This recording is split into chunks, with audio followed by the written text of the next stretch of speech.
Hello, welcome to Directly to You. I am AJ from Redirect. This is a very special episode.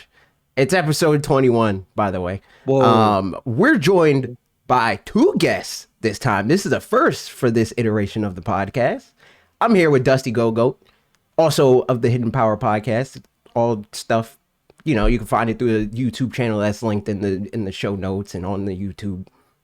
What's going on, guys? Mm-hmm. And then I'm also joined by Mega Man VGC on Twitch.tv. Hello. I think that's also your YouTube channel, but you post like one YouTube video I saw. I don't know if you do that anymore. No, don't have the time for that anymore. But he do be streaming, and he does VGC and whatnot. So you are okay. Well, here's the thing. I'm just meeting Mega Man right now. So you are like a VGC guy. I'm just realizing that you have that little suffix in your name, VGC. That's nice. That's why I wanted to do this, because I feel like we cover a very wide range of the Pokemon community, where like I feel like you're very like focused on like lore. Like that's like your bag. That's why you like. I'm a fan. I want to be in the world. You know. And Mega Man.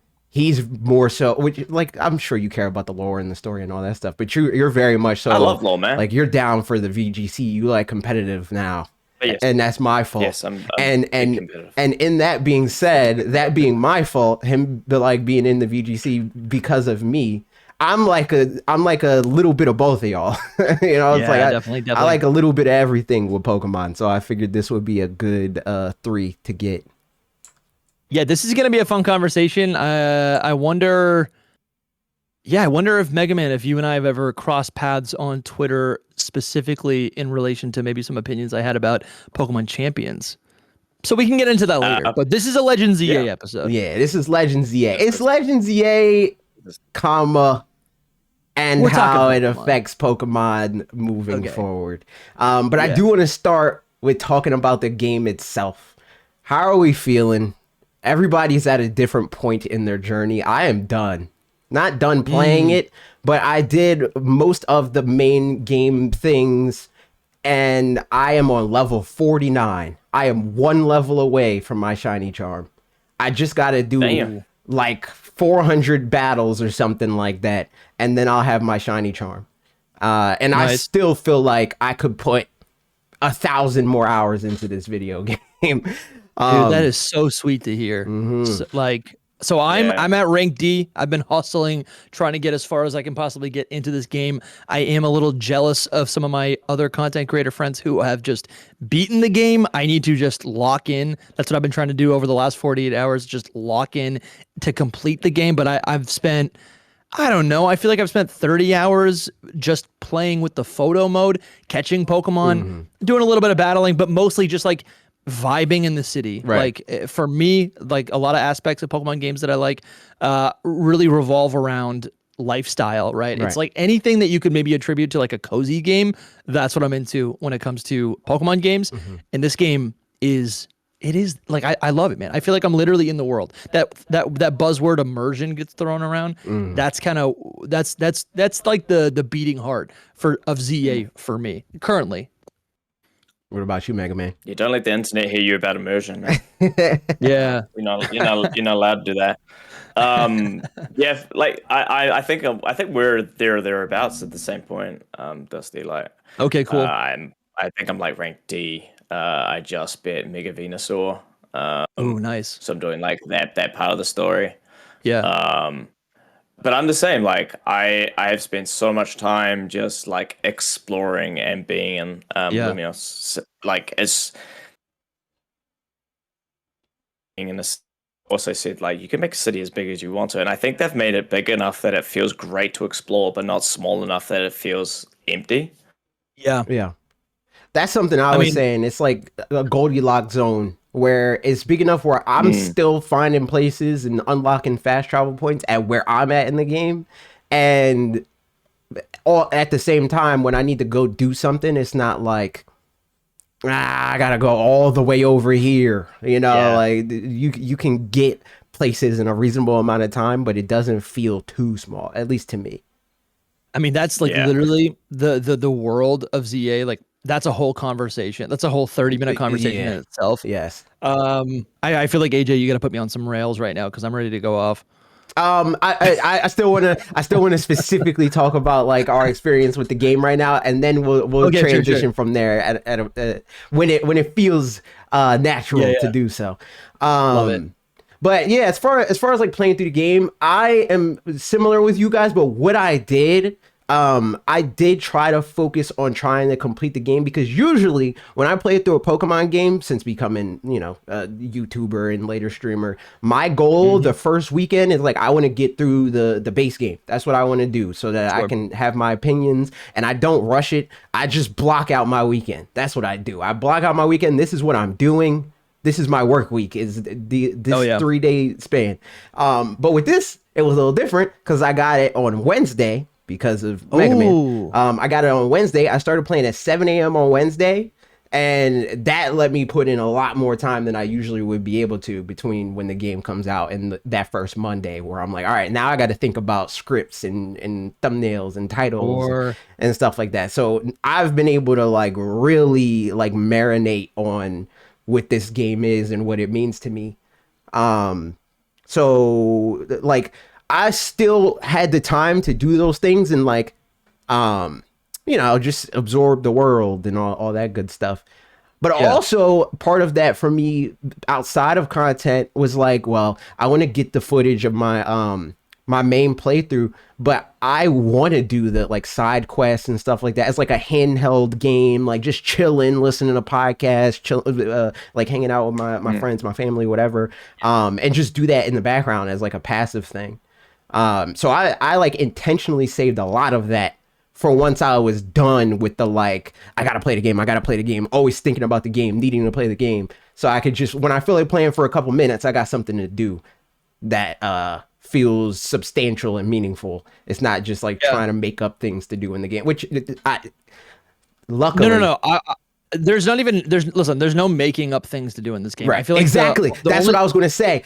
So I was scared that I would have to make up things to do after coming off of Arceus, because Arceus is kind of like, all right, you get through the game, and all right, what else is there to do now? Yeah, you're shiny. Yeah, shiny hunt, and that's really it. Yeah. Like shiny hunt, collect.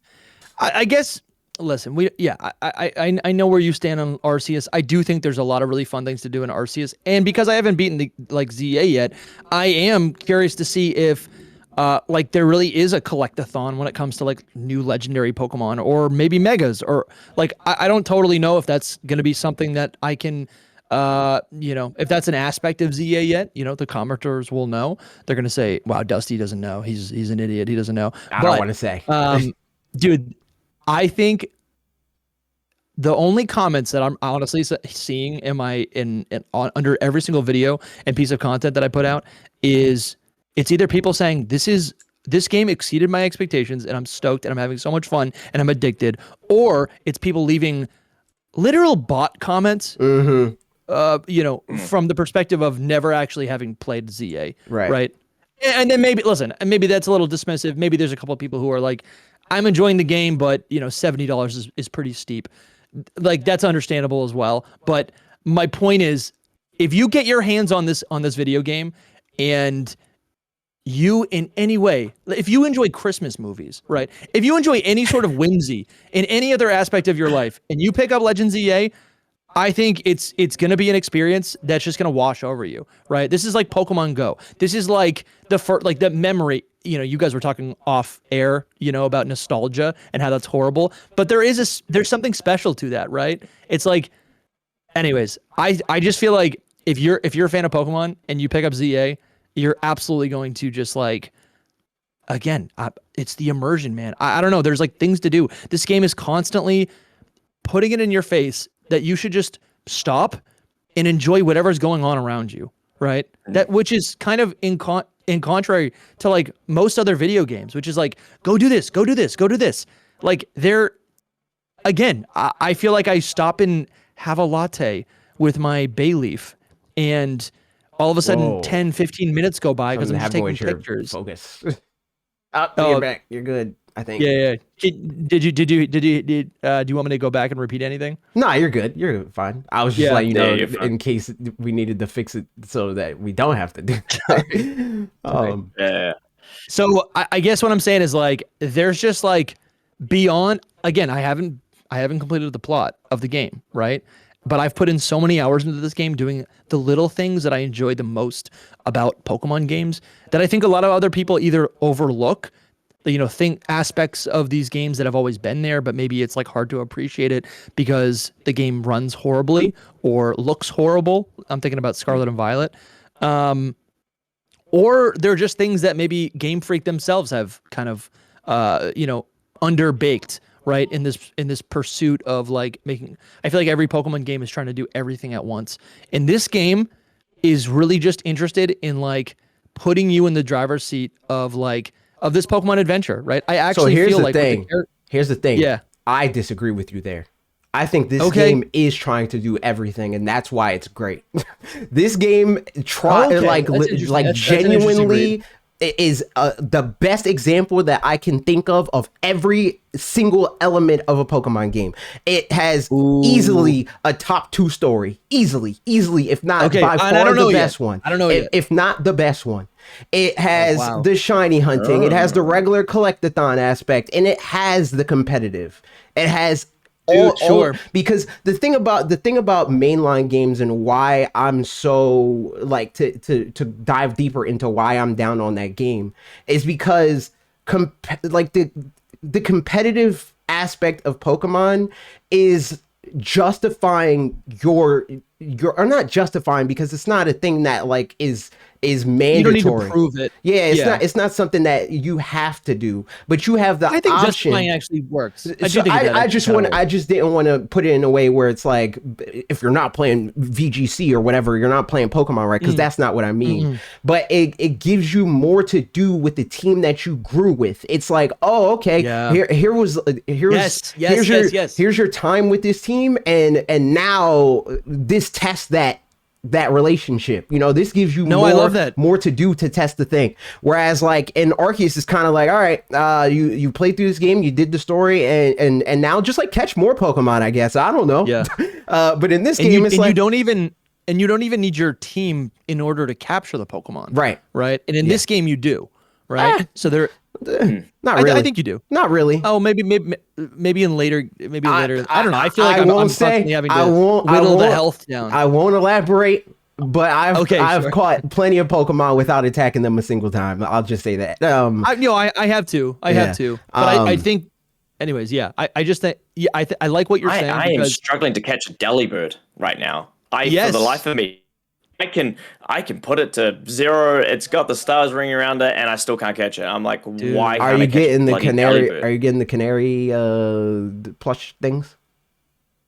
Yes, I'm getting a couple of them. I haven't used them yet. I would say if you're having a hard time with catching, max out the catching. Doll. Okay, here we go. All right, cool. All right, do that. Max out the EXP side. Yeah. I've done stealth, Trev. I've done stealth. I've done full health. I've done quick balls. I've done net balls. I've done. No way. You got it. I've done every ball that I can think of. I missed a couple Delibird when I first saw them. That catching stat for sure. Mine's not even maxed, and I'm catching Pokemon. Let's just put it like. Okay. I have done stealth with a quick ball too, Trev. So yeah, maybe that specific aspect isn't as important, but I guess the thing that I'm always coming back to, and AJ, you and I have like discussed this before, like for so many people, I think for most people, whether you know it or not, the original anime, like the Pokemon anime, the TV show, I feel like has influenced the way the entire world looks at, or I guess like assumes like the Pokemon games should actually like live up to, right? Like that's like kind of the baseline. And I think that was intentional though. I think that's why the anime exists, is to like put you in the world. And like originally it was kind of like the intent of the N64 game, where it's like, now you can like fully picture these Pokemon because they're like in 3D. That's like closer to real life, right? The anime is like, here's a fuller picture of this world that we're trying to paint, but we can't because it's on a Game Boy, you know? And that's why whenever there are features like that, prior to Legends Z-A, it was through like things like Power World, when people are like, oh, and they're doing this, and you could fly on this PAL or whatever, and that's cool. And when they see Game Freak and Pokemon get up in arms about that kind of thing, their immediate thought is like, well, Pokemon never did that. And it's like, no, that's not true. Power World didn't come up with those things. Those things are present in the Pokemon universe. They just haven't been in the video game specifically until now. In the video game specifically, they're doing those things. And that's what they've been missing for so long. And to be clear, I don't think that this game is the endpoint. I still think that there's plenty of room to grow, but it is a very, very strong proof of concept. Like, I've been playing this game and I just feel like I want to talk to people about it so bad, because it feels like I'm like a kid at show and tell, where I'm like, I'm presenting my heart and my soul to people, where it's like, this is very close to like what my vision of Pokemon would have been. And again, it's a little bit, it's more deep, and I would add a lot to it to like add a little bit more. Point. Yes, it was a very solid starting point. This is like my Gen 1, you know what I mean? Dude, so like I was just gonna say, maybe we can take a step back, because I'm kind of jumping in hot. AJ and I have been talking offline, and I kept saying like, let's save it for the pod. And I feel like I'm coming in a little hot right now. Right. So maybe Mega Man, if you want to. You have any other thoughts, Mega Man? Yeah, because we can like go into like specific things. We can go into, because we're going to talk about the battle system. But let's just be real. That's going to be a part of this. But I don't know if we want to save that for last or sure. Where do you want to take it, Mega Man? I mean, that could be a bulk. Look, from my point of view, like, obviously, AJ, you're very vocal about the way that you want Pokemon to go, and like. Actually, and before ZA came out, we were talking like this could be the biggest step forward for what they're trying to do, and then the separation with like Champions and where the mainline story, the mainline games, not the mainline story, is going. Like, it is so much fun from a battling point of view. I've played a bit of rank. That was so much fun. Does it make me miss VGC? Absolutely not. But knowing the fact that I could go back and do VGC through like Champions and still get that itch of the way that I like playing competitive Pokemon, fantastic. But I also love this battle system too. That's all I'll say on that for now. But yeah, like the biggest gripe that I've had has been people just being like, Game Freak is lazy. The JPEG windows, the city is lifeless, and I'm like, yeah, okay, some NPCs just don't move. That's fine. Like, I think some of the dialogue in this game has probably been some of the best dialogue in Pokemon games. Yeah. Like, just the random things that you see NPC saying, but even in like the story, like the characters have the story, the side missions, even. The writing in this game is the best that it's ever been in a Pokemon game. The writing in this game is fantastic. It has whimsy, it has quirks, it has jokes. They poke fun at themselves. 100%. I've laughed at so many jokes. Media. Yeah, it's poking fun at online culture. Like, it's taking everything that's just good about real world, but also Pokemon, and just putting it in this game, and just and I think that's why I'm trying to beeline the story, because I want to finish the story, because I want to have a conversation around it. But I get so distracted by everything else, because everything else, as you said, Dusty, I'm so immersed in the world that it's so easy to get distracted in a good way. Yes. And like and if I wanted to be like kind of like melodramatic, I would say like, how do you become a Pokemon master? You don't, right? It's the journey. It's not the destination. I mean, yeah. But it's true, though. It's so true. In life, I guess I just feel like this game is honestly reflecting my priorities and the things that I think about day to day as a 30-year-old man, right? Like, when I played Pokemon as a kid, it's like, it's whimsy, it's adventure, it's like everything is new, exploring the world. And I do feel like this game specifically, it actually challenges, I feel like the beating heart of this game really tackles about like how to prioritize your time, what you should be prioritizing your time on, right? Just like the balance of life, working hard, but then also like relaxing and enjoying. And maybe that's just like a theoretical read on the game, but again, even in the gameplay, it's like at night, I'm going hard. I'm battling. I'm going hard. During the day, I'm checking out wild Pokemon. I'm talking to the townspeople. I'm enjoying myself. I'm using my team. I'm taking funny pictures with my team. Like, and I think, okay, this is what I was going to say earlier. It's like when it comes to the anime, yes, of course, Ash is always about battling. But then you also have Brock, who was there just trying to like vibe, to do the camping. Like it was like the whole lifestyle thing, like maybe like more on that the exploration side of Pokemon. Right. And then maybe in later games it's like, you have a character that was good for, who's really interested in like maybe, interacting with your Pokemon like a pet, or interacting with your Pokemon like a friend, doing some sort of like performative play. Like there's all these different ways to interact with Pokemon in the world. And like these creatures, like they're transformative, right? I guess I'm hearing myself and I'm like, who cares? It's just Pokemon. But I'm like, this is why we play Pokemon games. It's for the creatures, and it's not just about battling. It's about how to use them in all these other ways. So it's just making me so happy. Like I just feel happy. I think I really do, this last couple of days. The strongest part of this game is the gameplay loop, and that's because, in my opinion, every single element of it is fun. And I don't think that's ever been true in Pokemon.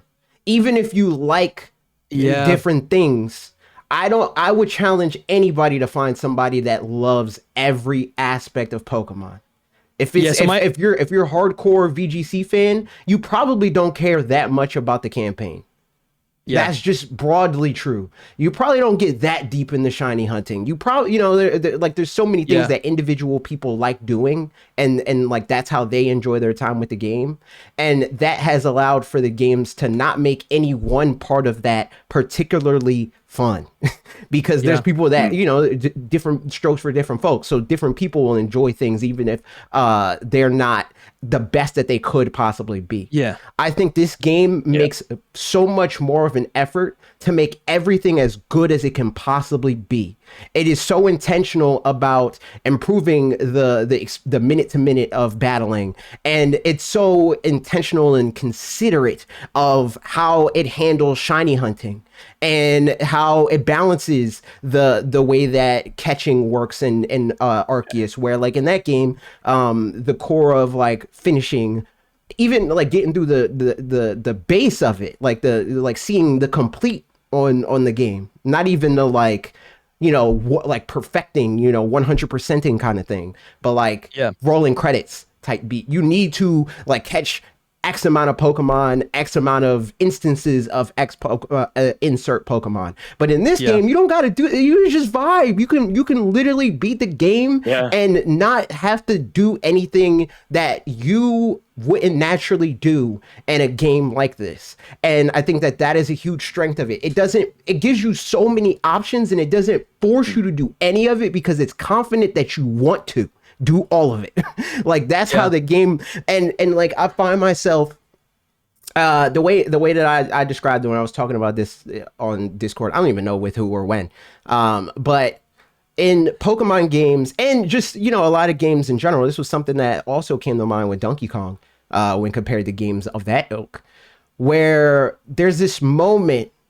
I don't know if you guys specifically experience this, but when I'm playing games where resources are involved or any type of like level grinding, there will be things that I'm presented with. And Breath of the Wild, Tears of the Kingdom both do this in a negative way. I'll just outright say it, where it's like you'll encounter something on the map and it'll be like, I don't really feel like doing this. This isn't something that is fun to do, but I feel like I have to do it because if I don't do it, it will make my life harder later.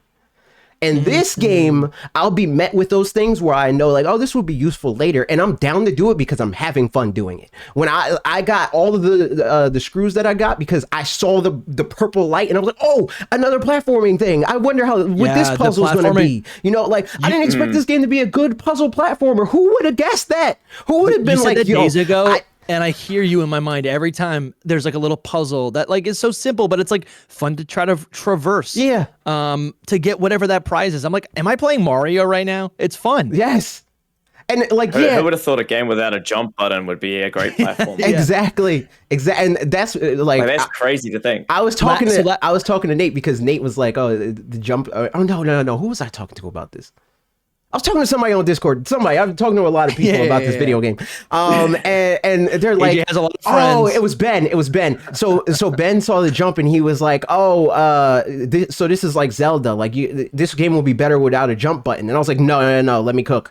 And then I got the screw and I was like, "No, this is a puzzle platform." He was like, "Oh, I get it. Like it's like a horror game. It's like how like you don't have Call of Duty level weapons in Outlast."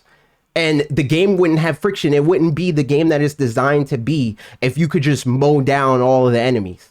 That's kind of what the platforming in this game is. It's like it's like constraints breed creativity, and that's what the platforming in this game is. It's like, okay, I can't just like outright jump here. I can't like jump on my Pokemon and fly across. So how the heck do I get over there? Yeah, you know, the last Froakie platforming one took me a little bit to do because I didn't even think about using the dodge roll as kind of like a propel forward thing. And I was like, and my son was watching me and he was like, "That's impossible." I'm like, "No, there is a way. I just haven't figured it out yet." And he was just sitting next to me watching me fall off this thing and he goes, "You're terrible." And I'm like, "No, I'm not. I just haven't figured it out yet." What a good life lesson for your son too. You're like, try and again. then we did it. Well, I did it. And I was like, "See? I told you I wasn't bad. I just hadn't figured it out yet." I'm kind of curious if you could tell me this, Mega Man. Like, tell me if this resonates, and then I'll kind of point it back to you because I'm in terms of like in terms of the competitive side of like traditional Pokemon games. AJ, you were saying something about like how like there are aspects of Pokemon games that are just like not fun, and I do think I guess my take on this on a lot of Pokemon games is that like, yes, they're not always like fun, but I think we as Pokemon fans kind of just like find comfort in doing things that are monotonous, even though they're not fun, right? I do think a lot of people, and I've learned this because it's like my own experience. I will often play Pokemon as like a, as a stim, like as just something to do with my hands because it's comforting, literally. Like, I don't know if that's exactly the right word to say, but like I find myself doing like playing Pokemon just out of comfort, out of habit, right? Doing all the monotonous grinding of capturing Pokemon, doing random encounters to get shiny Pokemon. And then when it relates to battling, I've probably spent thousands and thousands of hours in my life hatching and grinding for competitive Pokemon and EVs, getting IVs and then training to get proper EVs, right? Getting egg moves, passing on natures, passing on, the Pokeball that a Pokemon will call its home. Like, I have spent so much time doing that, and every time I talk to my VGC friends, I'm like, that's not fun. Like, that's not fun, and I feel like a lot of, I don't know, they'll never say it's fun, but I do think even myself, sometimes that just feels like it's like easy and comforting because I know how to do it, but it's not fun. I'd rather be playing the actual game, doing the actual competitive. So in conversations of like, is genning okay? Is that unethical or whatever? I'm usually like, no, not at all. Is it unethical? No. Maybe, I guess, if you're competing at a high level because it's like maybe unfair, but still I would say like, no, it's not giving you an unfair advantage. It's just, you're just skipping. I don't know. That maybe that's a whole nother conversation, but I don't know what you think about that, Mega Man. Yeah. I'm with you.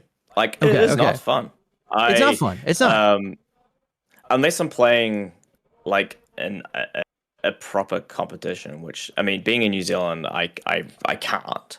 Like, we've only just got our first regional assigned to New Zealand. Those were mainly in Australia, and it's massive. And so, like, I gen a lot because I play draft leagues mostly, And you're allowed we to play say on this. car. Is this public right now? What are they gonna do, man? I don't know. Yeah, too late. Come But to your house. when I'm finished with that mon, I release it anyway. So like I'm not like trading it away or putting it in the often like surprise. And you're not anything. genning Like, the I'm not Pokemon putting that it you're back in. using, which is a different thing. Like if you gen the Pokemon that you're using, I think I that's see, more so what see. they're mad about. Like you gen in like I see. a perfect IV Ditto to make it faster to breed a Pokemon that is perfect IVs I've or done whatever. that. It's like not the same thing as being like I'm gonna make this perfect Pokemon with no time involved. And continue, Mega Man. I got thoughts on both. Yeah, it's a whole thing. It's a whole thing. It's a whole thing. Yeah. So like I agree with you. Like I enjoy playing the video game. I don't like the aspect of I enjoy theory crafting my competitive team and playing with my competitive team. But when I have to put it into the game, I would rather just gen the mons. Yeah. I'd rather just do that. Okay. Like, okay, that's cool. Yeah. So you guys down the here what building I of the think team about this. isn't. I got thoughts. Oh, continue if you're still saying something, Mega Man. I was just saying, like, it just that like champions will solve the getting the competitive mons into the game a lot quicker and easier. And, hopefully, yeah. From what we've seen so far, so a lot of that will be taken out of the game. So like this conversation may become redundant, but I just want like once I've theory crafted, build the team to the way I like it. I just want it to appear, man. Just you make want it to appear. use it. I look at the Pokemon like it's like saying, it's like what if in baseball they were like, oh no, you need to if you want to be a batter, every single game you need to you know, construct your own bat. Mm-hmm. Yeah. You know, oh what if you need to construct your own cleats and your own mitt? Like what are we talking about? You know, they're just tools. I mean, and I get it because again, like I guess from like a branding perspective, I get it. Like the whole ethos of Pokemon is that like every Pokemon is like a unique creature, a friend. It's a digital collectible that then becomes like your specific tool. And I do like that aspect of it. But again, if we're talking about like just VGC, if we're talking about like competitive in general, I'm like, I just think it's just like, it's just for me, it's a detractor. I'm just like, let's just skip by this. And I'm kind of curious, like, if it's actually going to be, because there's a whole meta is going to flourish in ZA around this specific battle, you know, this specific battle system. And I'm like, everyone who's playing online, I don't really know if like EV, like I'm not doing any EV and IV and stuff. And I'm like, I'm getting a bunch of wins. I'm getting a bunch of kills. Like, maybe it's actually like way less relevant in ZA and maybe in Generation 10 as well. You know, maybe it'll just be less relevant in general. Okay. There we go. So I'm rank D again. I'm rank D. Commenters, relax. So I'm rank A online. Like I like. Sure, I did decline. I'm rank D in the game. Yeah. I'm rank A in both, but I got to rank A online before I got to rank A in the game, right? So I will say, like EVs and IVs, while they are like in a positive way, this is what I wanted. While they're not as over centralizing as they are in VGC, they do matter. And it you know, it makes it that dichotomy of like skill expression versus knowledge of like, well, I knew to EV train in this specific way, so I didn't die to that fire blast, and because of that, I was able to secure this last hit that you couldn't get. You know, like that kind of thing. All of that matter. And like my cooldown, not my cool, my startup was less than yours because my speed EV is higher and I have a perfect speed IV. All that stuff is going to matter. Let me like put that out there. It's kind of cool. Okay. But to go back on what you guys were talking about before, and like with you, Dusty, right, where you were talking about how like a lot of Pokemon fans, what they do is they like they reconfigure how Pokemon fits in their life based on the kind of game that it is. Where it's like, okay, this is a passive experience, so this is my comfort food when I want a passive thing to do, right? That's valid, but my problem with that mentality and requiring that to be what happens moving forward is you're holding everybody else hostage to your comfort. You're saying because and I'm not accusing you specifically. I'm saying like this mindset is that you're saying that your comfort and your desire to have a game to press A on while you're on a work call or whatever should mean that everybody else should, like, that's how they should enjoy this game. And I get you. I think that it's a lot easier to get a passive experience out of a game that is more active than it is the inverse. Like, the inverse is impossible. Oh yeah. It is completely impossible to have an active experience in a passive game. But you can think around and strategize to figure out, okay, how do I do the least amount of things possible? How do I not have to move? How do I make it so my Pokemon doesn't have to dodge as much as these other guys are doing it, right? That's just not something that you can do. And to speak to competitive and like how fun that is and stuff like that, I think that this kind of game solves that as well. Because if it is fun to EV train and IV train, on top of the fact that they still do maintain things like vitamins, I might still say, I don't care that I can just buy, I don't want to spend that 500,000 Poké dollars. I'm gonna go and I'm gonna battle, and because I think that is fun enough for me to want to do that, right? If they make every aspect of that chain fun, I think a lot more people are going to have less of an issue doing it. If that makes sense. I think that's how you solve that problem. You don't remove it, because the point of the game is like they want you to engage with the world. They want you to form these bonds and do all that other stuff. And the way that you do that is by making it enjoyable, the time that you spend doing that enjoyable. You know? It's not taking that time away. That's my thoughts on that, at least. I agree with that. So, are we ready to get into the battle system, or are there other things that we want to talk about? Yeah, let's do it. We could talk about, you know. Are we just talking? I mean, yeah, I guess. Are we just about like talking shinies and collect? No, I want to talk about a little bit of everything. So, like, that's why I preface it, because I feel like the battle system is going to be where we go the deepest in. Because I mean, that was the thing that like led up to this whole thing anyway, you know? Yeah, we're tiptoeing around it. So, well, I guess if there's anything else you want to deep dive into, favorite new mega so far? Oh, dude, this is the right conversation. Scrafty?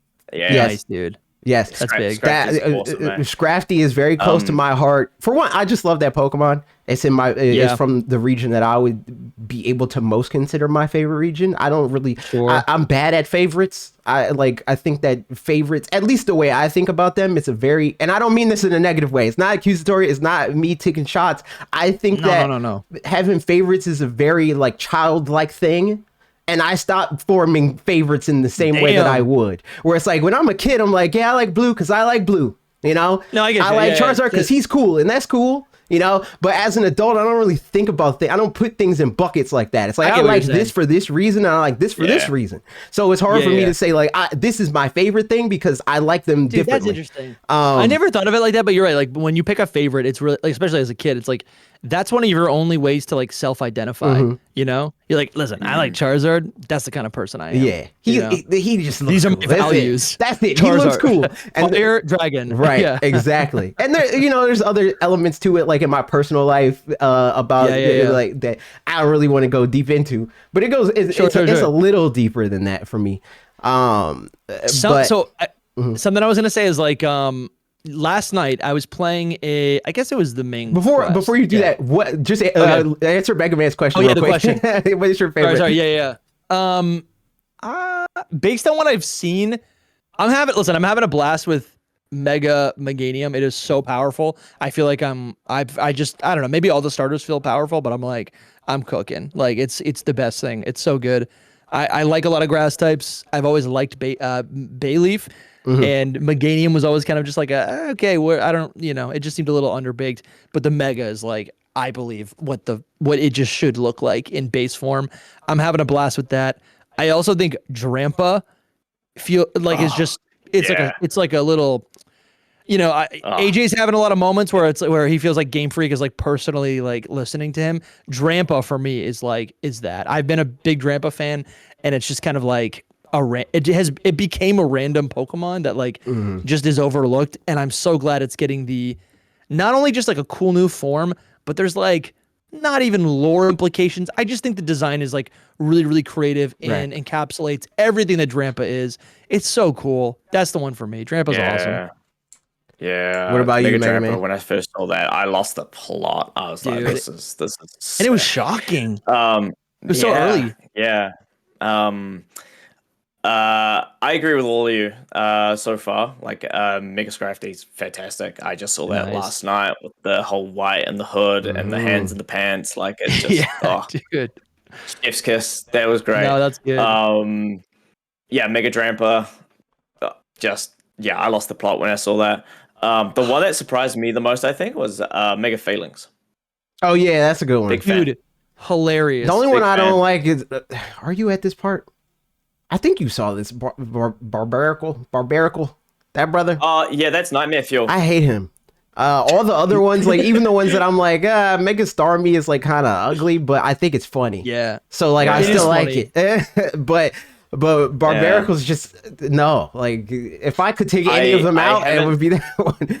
You don't like Barbarical that much? I mean, Barbarical's like a weird one. Oh, sorry.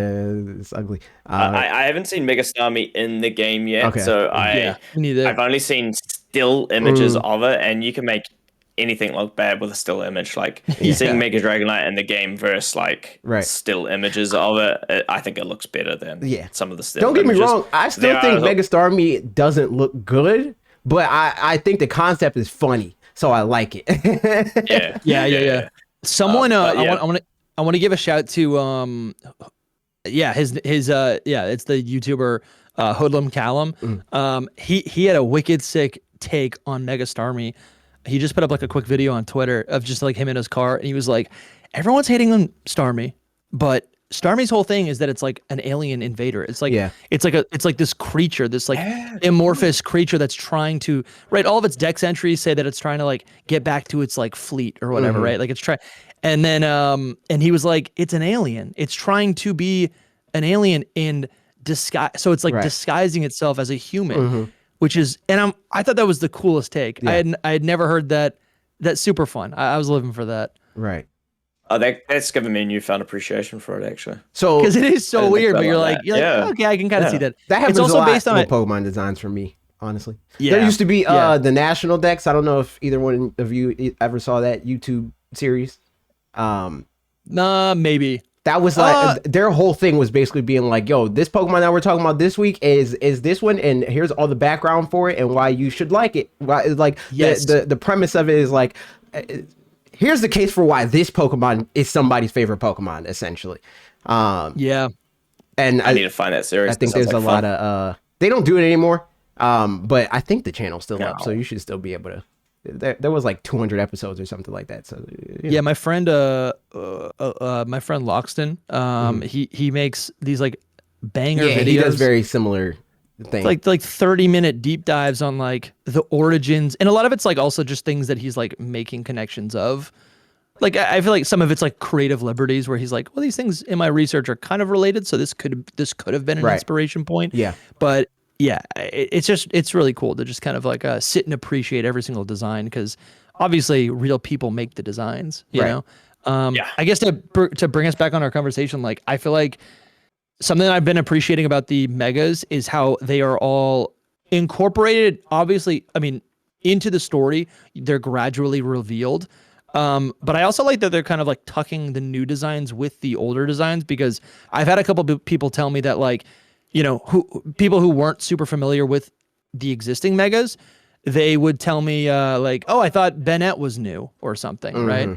And I guess I'm just thinking about like players who are not super fans, and that's always really, really like heartwarming. Yeah. I don't know. I'm just appreciating that, because they all see the new designs are new to like us, but to normal people, they're all of them are, you know, like I've experienced that playing through the games with Colton after he joined in Gen 5.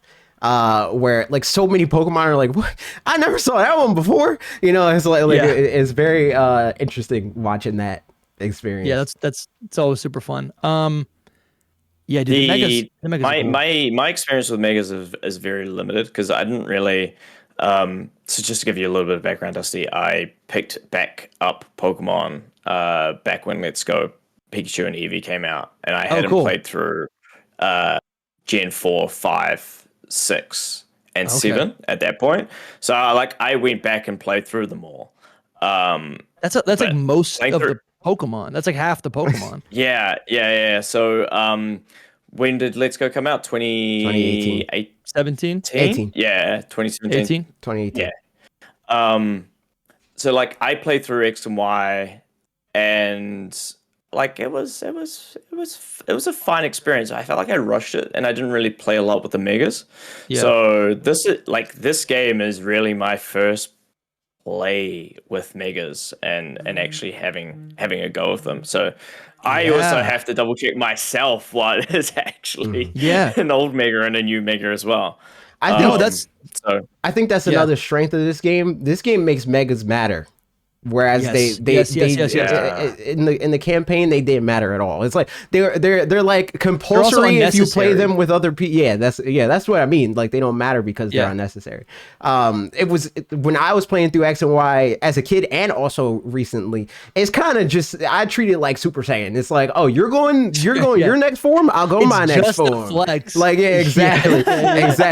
But every other battle, I'm not using that. But in this game, it'll literally not actually force you, but it'll be like, yo, you should really mega evolve right now. And the ZA Royale, like you get incentivized through points a lot of times where it's like, if you mega evolve, if you do a plus move, if you whereas I think just to add to that, in like even outside of battle, I feel like megas even matter because I think a lot of what I had heard for the last year when we knew megas were coming back to ZA, a lot of people were like, I don't know if I like megas. Like because of the way that they were introduced in X and Y, where they're just like this temporary thing that does not matter, that you just literally don't need to interact with, even though it's a brand new design. Yeah. Right.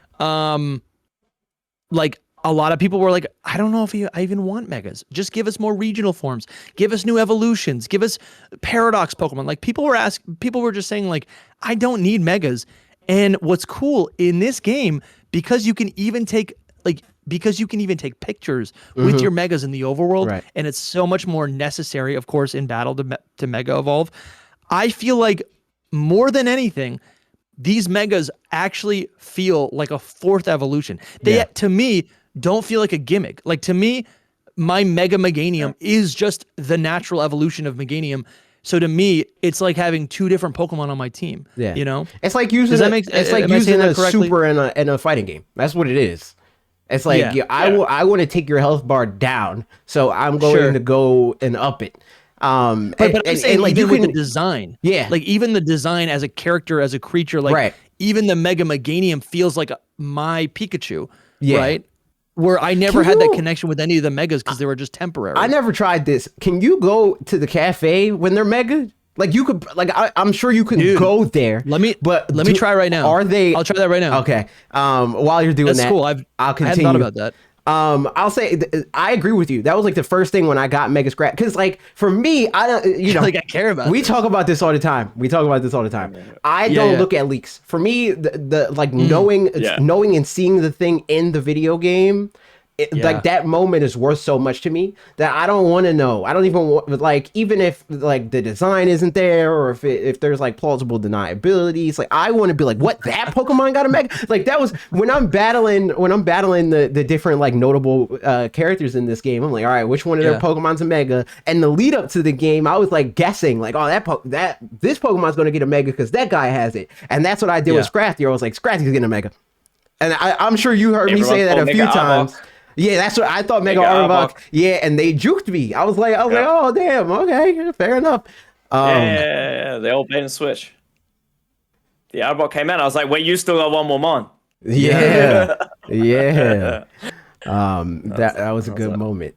And those moments can exist if I look ahead of time, like Scarlet and Violet, even like it was such an interesting experience battling doing the final battle. I don't know if I could just say that game's old. You should have finished. I mean, you could say it. But when I was battling the professor and they're using these paradox mons that I've never seen in my life, I'm like, what type is this? I'm like, it looks like it. It's probably like a poison type. And I was like, so that was like half of the battle. I was like trying to figure out like what and that's the closest up until now, obviously, that VGC has ever felt to me, giving me like a semblance of like what fighting games do for me, where it's like, all right, what do you do?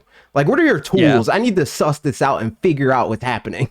Whereas like in Pokemon, everything feels so predetermined. It's like, well, you probably have this item and this move, and you saw Wolfie do this, so like, and the guesses are usually right. Like, but in that moment, I'm like, I got baited. Cause it's like, oh, you have to be a fire type, and it's like, nope, you're just bug fighting. GG's. All right, well. Well, guess what? I just confirmed you cannot do the cafe with the Mega Evolves. But that would have been sick. But you can do you. You can take pictures, and that was the first thing I did was Crafty. I Mega Evolved Crafty, and I was like, I gotta take a picture. Yeah, that's like the new challenge. It's like you have to Mega Evolve, and then you got like 30 seconds or whatever to get the perfect pose of your like character in the right pose with the right emotion. And then there's been a couple times where it's like right as I take the picture, it like de-Mega Evolves. Oh, like, that's rough. Damn. A lot of times I have mixed feelings with the overall Mega thing. And part of it is because of the completion of the game. And what I thought that to do the Mega Pokedex, you had to like physically have the Pokemon and have it Mega Evolve, but turns out you don't have to do that. You just got to buy the Mega Stone. So like when I was trying to do that, I would like take a Pokemon out of the box. I'm like, all right, let me Mega Evolve this to get it in the Pokedex. And then it stays Mega Evolved, and you can't put it in the box when it's Mega Evolved. So that part of it I was annoyed by. But once I figured out that you don't need to Mega Evolve it to register in the Pokedex, I was like, that's fine, whatever. Something that I did notice last night, I was doing a mission, and I thought this was so cool, and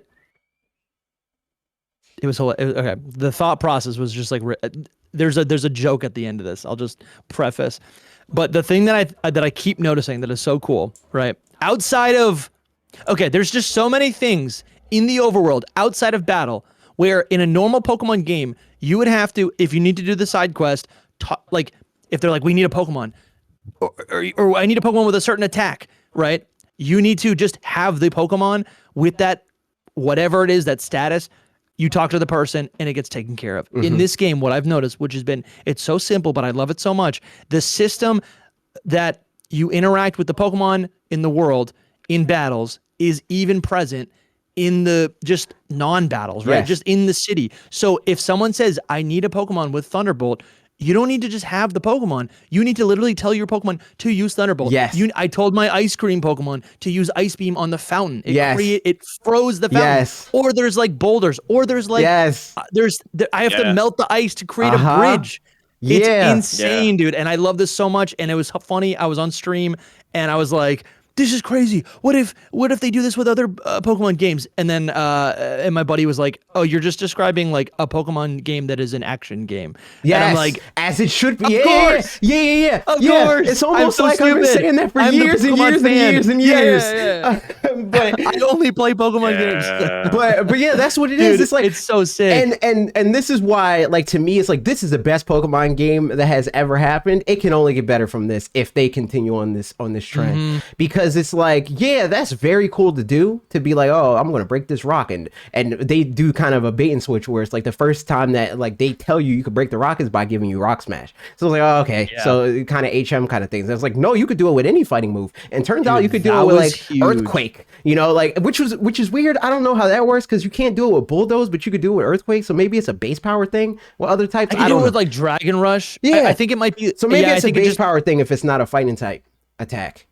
Earthquake's kind of weird because I think Earthquake is typically like, it is physical, but it's like it's like a field move. Yeah, like it's not special, but it's not. It's an AOE kind of situation, and that, I mean, we'll get into that kind of stuff when we talk about the battle system. But yeah, no, this game, like, yes, but right now, to me, it's like, all right, this is beta. This is the beta period, because in the game that is in my head, I'm like, okay, yeah, you could do it like that. You can break and break the rock, but like, also, what if I can water gun it until it erodes enough that I can hit it with anything? You know, what if instead of having to use a fire move to melt the ice, I can break that? What if just a lot of different like what if scenarios in the game that like Breath of the Wild does a good job of like contextualizing those kind of things. Even if it doesn't make like real world sense, you as a child knows that like, oh, I got my metal sword and it's thunder outside, I'm probably going to get electrocuted. Like that's just something that the vast majority of people that have engaged with media growing up in the world just intuitively knows and understands. And I think that in a Pokemon context, that's like just the types that every Pokemon has, right? Yes, but even that's like one way they could do it. Even in the Pokemon, like that's like how they should be able to do it is the thing. Like it should be based around like what the typing is and that kind of thing. And like even with stuff like, and I'm not deep diving into the battle system, but this is me being like, this is how even this can get better. Like in battles, that should also be a thing. Like if I use if somebody uses a water type move and I thunderbolt them, they should take damage too. Like that kind of thing. AJ, absolutely.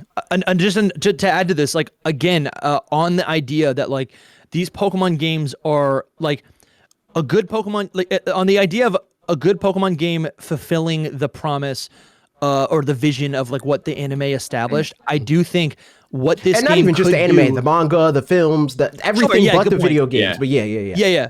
But like to I guess like when we think about Ash Ketchum, like I was saying this earlier, like on our podcast, like Ash Ketchum was never the best trainer. He was never the smartest. He was never the most talented. But I feel like his biggest strength was like, his creativity. And I feel like when he would anytime he would then overcome a challenge, it was because he used the battlefield. He utilized a weakness or something that has never been accessible in a video game. So what you're describing is that, right? It's like his first beat of Brock was like, let's attack the sprinklers to soak Onyx, so then it loses the ground type and can be susceptible to electricity or whatever. Like, that doesn't even make sense. But I'm like, but it does. That's the thing. Final vision. Yeah. This game is allowing me to like fill that gap. As Pokemon fans, people look at a thing that in real life would make more sense and be like, because this very stringent like math-based video game told me that that's not possible, it doesn't make any sense. But in reality, if I do stealth rocks and it puts freaking glowing mountains in front of my face, it should be able to block an attack.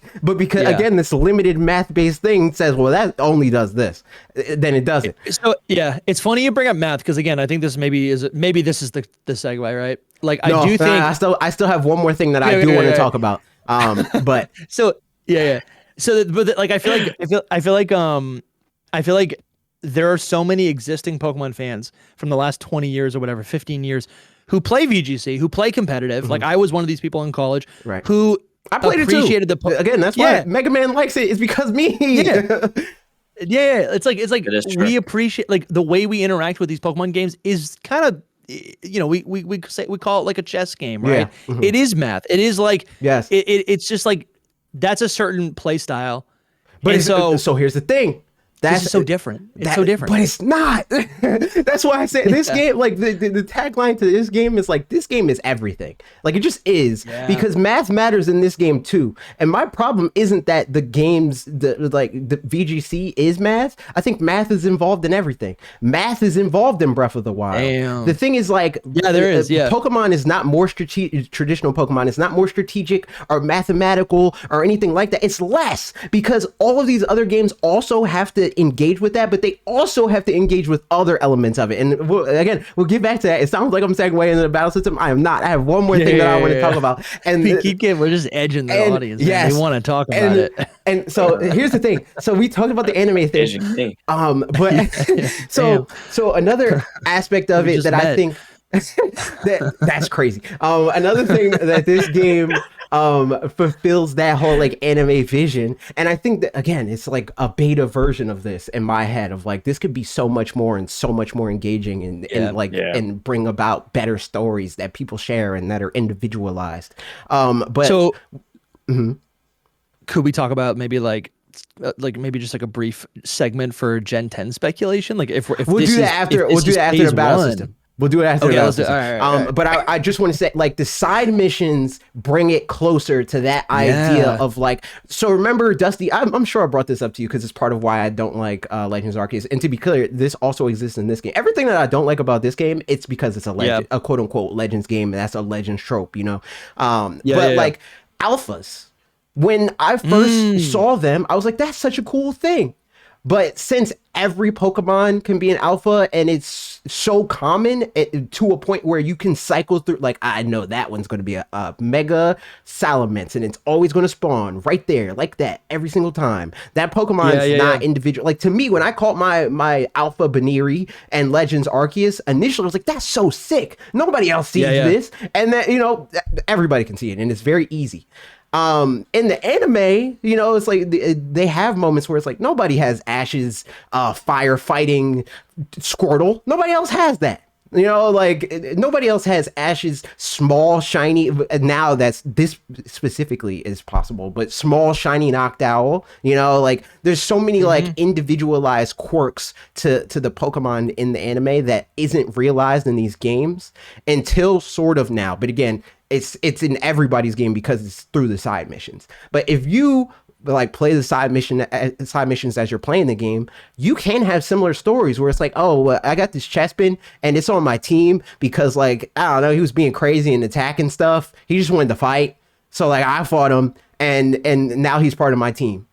But the story in Pokemon games usually it can be summed up as like, I was wandering through the wild and I ran through the Pokemon. That's like a base encounter that everybody gets. And then I threw a Pokeball at it. Maybe it's like, oh, I threw a lot of Pokeballs at this one. Maybe your story is like, I paralyzed them before I threw the Pokeball. But in this context, it's like, this was what their life was like before I was in it. You know, and that becomes part of your journey overall. It's like our journeys are different because we ran into different Pokemon and caught them. And that's like very directly realized. It's not something that you have to fill in the blanks. It's something that like actually happened. And I think that the next evolution of this is by making it procedural rather than like all being scripted. Like I'm fine with some things being scripted, obviously. How would that look like? Because that word is being thrown around a lot. And I like, truthfully, like I'm not like I really just don't really understand how that would like procedurally generated video games. Like I think of Minecraft, but to me that is like just kind of like an algorithm and it's static. But I'm like, how would that work with? And I'm genuinely curious. Like how would that work with? I don't know, like mini games or side missions and stuff and character dialogue. Like I don't know how that would work. So dialogue could be tricky. Oh, so you're not saying dialogue? I'm not necessarily saying dialogue. I'm more so saying like behaviors and visual. I mean, like visual elements to the Pokemon. Yes. And, so that way every character like, actually looks different. Okay. Yeah. Like looks different, behaves different, has different. You know, like I ran into. Gotcha. You could run into like even stuff that's already in the game could like enable this. It wouldn't even have to be as in depth as that anime example, but like. If I run into a docile freaking so Garchomp, even for the Pokemon, like my Garchomp should behave that way, exactly. And then you have a timid Garchomp, and then Mega Man has an adamant Garchomp, and they all stand different. They like that would be so sick. They like behave. They like sometimes, and this would be annoying competitively. So they could, or you know what? Honestly, again, as a fighting game fan. I take back what I was about to say. I think that it should be in competitive, but like some Pokemon are like more scared to do certain things because they're timid. But like if you do, so it's like, all right, I'm a timid Pokemon, so I feel comfortable when I'm camping. So I'm better at camping than the average Pokemon that would be camping. But if you put me in close range, then it's a problem. Competitively, the answer to that is like, okay, well, I have to set myself up to be in those situations, right? It's not. It's not like a crit. In a game where it's like you lost because the game said you lost, and it's like no, you lost because this was the elements of your Pokemon that you knew and you played through this game with, and you know how they are. So you shouldn't have had them in close range fights when you could have been camping, brother. Like what's wrong with you? AJ, you really have like the best. Like I pride myself on having like the best imagination when it comes to like Pokemon games and the future of Pokemon. Like I love the franchise, but you really do in terms of like the game itself. I really do think your vision of future Pokemon games is just so much more like complex than I could even imagine. Candidly, it's because I play a lot of different games. Like that's I know exactly. So like I know what's possible. It's not a thing where it's like in theory they could do blah blah blah. Like if all you do and again, everything I say, it might like regarding the Pokemon community, it might sound accusatory. I don't mean it like that. I promise you. No. But like a lot of Pokemon AJ's a bigger Pokemon fan than anyone listening right now. A lot of Pokemon fans, all they do is play Pokemon. So they don't know what's possible. They have no idea. And I'll even expand it as a content creator on the internet that talks about video games. And a lot of what I like to talk about is like what could happen. Most people don't know what's possible or what they'll like until you literally put it in their face. Because I'm seeing a lot of people that are playing this game and being like, this is great. Why didn't they do this forever ago? And many of those people, and I can verify it because I have your YouTube comments. I follow a lot of these people on the internet. Like a lot of these people were telling me I'm crazy for wanting the things that are in this game right now. You know, so like that's really what it is. It's like just having a wider perspective through being informed by liking other things that's not just Pokemon. Dude, that's beautiful. So it's like, yo, totally. if you could like take this and like bring that into Pokemon in its own Pokemon kind of way, that would make a much better game. And like, again, even in seeing this game, which I don't think is perfect, I think that should we talk about that? Should we talk about things that we don't like? I mean, we can't, but I just want to say, I'll confidently say this is my favorite Pokemon game by far. It's my favorite Pokemon game by far. And even with that being said, I still would think it's crazy for it to get Game of the Year, like in a more objective kind of way. Sure. Because a lot of what I like about it is that it's Pokemon, but they haven't used what is Pokemon to make it good and palatable for everybody in the way that I think they should. But a lot of those things I'm able to explain away in my personal head in the kind of way that a lot of Pokemon fans did in the way that you were talking about, Dusty, where it's like, well, this is my comfort game because, you know, and that kind of way where it's that's like, valid. Yeah. But like, they gotta make, they gotta make more games like this. Yeah, but it's different when you're speaking to a broad audience in the way that Pokemon is trying to. Like, they very clearly don't want to do the like hardcore Pokemon fan thing where it's like, well, let's just go back to the old day. They don't want to do that. They don't want to sell 15 million copies. They want to sell 50. And the way you do that is by making Breath of the Wild. That's how that happens. Sure. Like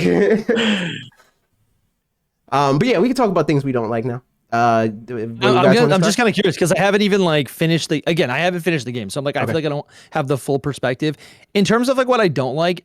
I think I could only say like it's a lot of the things I maybe just haven't gotten used to. I guess like I do think they're like I've obviously like I think the battle systems actually was surprisingly easy to pick up and like understand.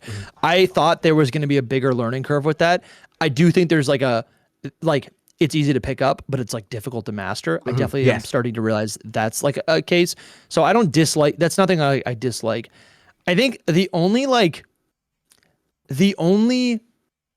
you know, maybe, I don't even know what the right word it would be. Like the only thing I would suggest would be different about it would be things that just like aren't in the game. And as a fan, I'm like, I just want to see this, but in other regions. That's the only aspect. Yeah. Right.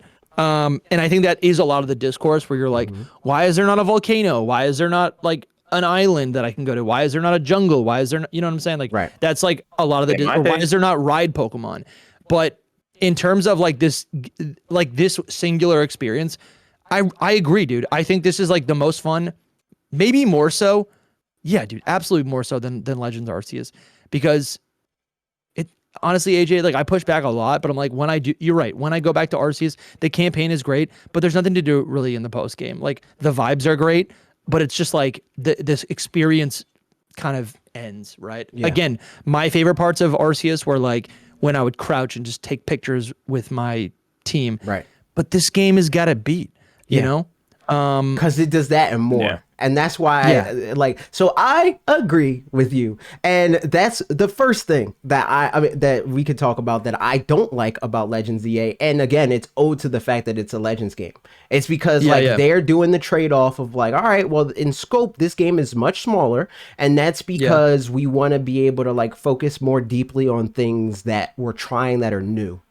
And if this game didn't exist and it wasn't a Legends game, and they took instead of taking 4 years to make this video game, they added that 4 years to making a bigger game where like every it's a full region and every town is as deeply considered as Lumios, but maybe like a tenth the size. That would make a lot more of an exciting game, right? And that's kind of how I feel about Arceus broadly, to plant the flag in the sand, because I think it's like this kind of gets like it's a game of telephone where it's like, well, AJ doesn't like Arceus, and I think that's the most inventive game. I also agree with that, right?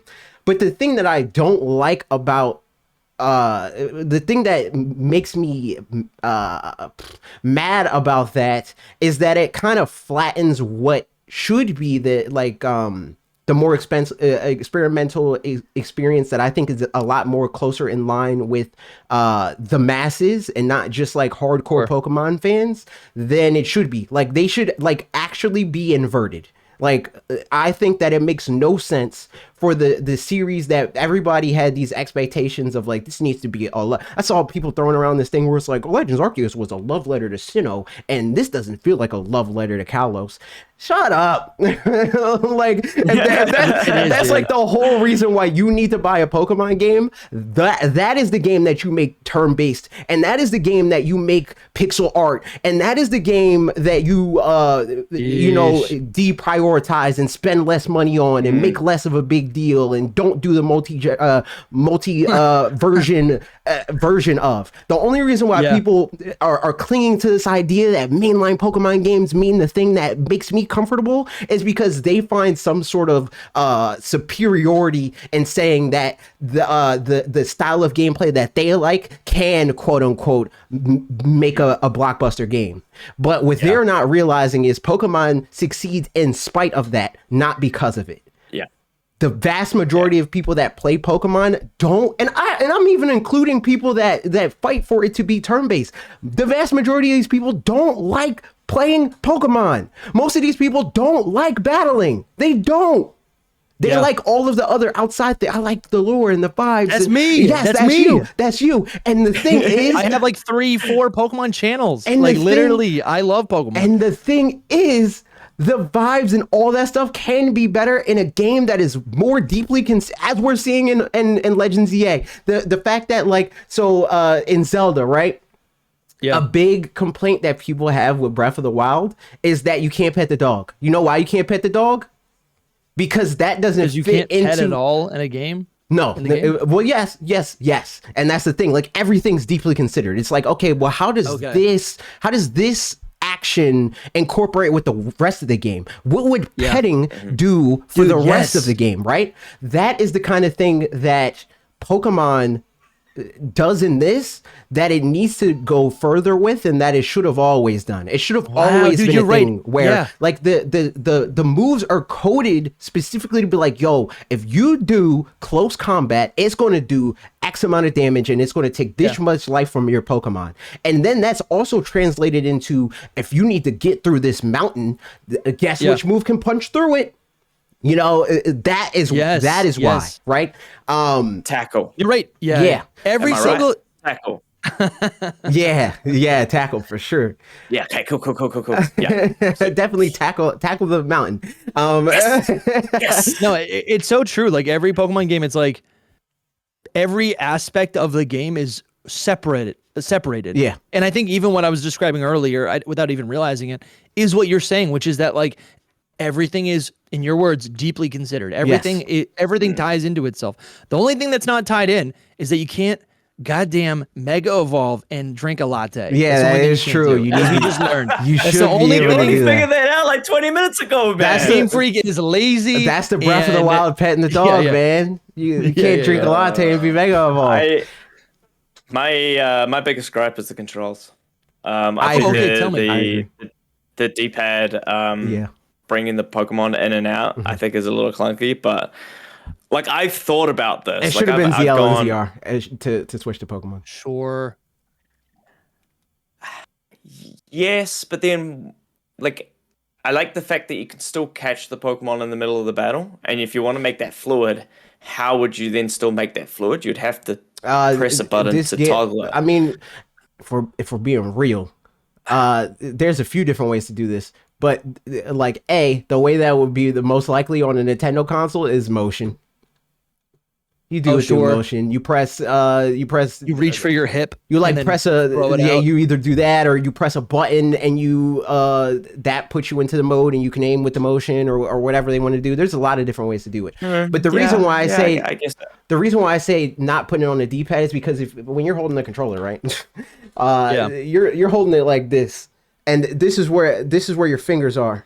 You have to move your fingers to this, and this is fine for secondary options. This is fine for every once in a while, but they want you to be constantly cycling through your Pokemon. So it's a lot easier to be moving around. With the 8-bit too. Well, either way, it's the same. Ooh, that's big. He's got a different controller.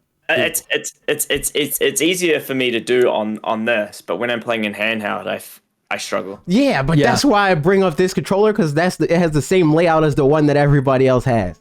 I'm just using the Joy-Cons. But yeah, so the thing is, like, putting on the trigger is like they want you to be switching Pokemon throughout the entirety of the battle. That's like part of the fight is you be like, oh, you switch to that, well, I'm switching to this. Them putting it on a button that is traditionally, or set of buttons that is traditionally secondary in modern games was a bad idea.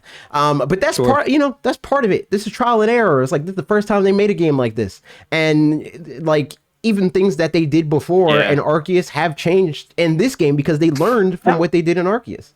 So and in what they did. Not necessarily. I know I'm not. I agree with you. I agree with you. I'm just saying. I just am expanding on it. I think that the controls are bad. For me, it is such a minor gripe. Yeah. Like the only other thing that I think of is the throwing of the Pokeball could be in the physics of that. I thought it was better in Arceus than it is in this game, but like it's still not bad. It's not bad. It's still like it. Yeah. Sorry, I didn't mean to. I've been doing most of the talking. I didn't mean to cut you off. No, you're right. It's. I agree with you. Like there's a couple of times where I've looked at a Pokemon and be like, in Arceus, I could have thrown a ball here, and I know that it would have hit. Yes. I think the thing I kind of missed a jet ball. That's what I was going to say. I love jet balls. I was talking to Nate about this. We were playing it, and he was like, "I think that the range in this is worse." And I was like, "I don't think that's true. I think that what's worse in terms of the range being worse is that we don't have jet balls in this game. We don't have a wing ball, so like it's not designed to like catch a Pokemon from that far away. You kind of got to get closer." I think there have been times though where I have. Where I have aimed, without using the lock, where I've aimed at a Pokemon, in visually the Pokeball phases. It ends up I hit the Pokemon, but it phases through the Pokemon and doesn't capture it, even though it's like I can see the lock on, like within the UI, like the UI saying like you could lock on right now. Right. That's happened a couple times. But what I was gonna say is that I actually think this, like in Legends Arceus, there was an art. There was like basically 2 sections to capturing a Pokemon.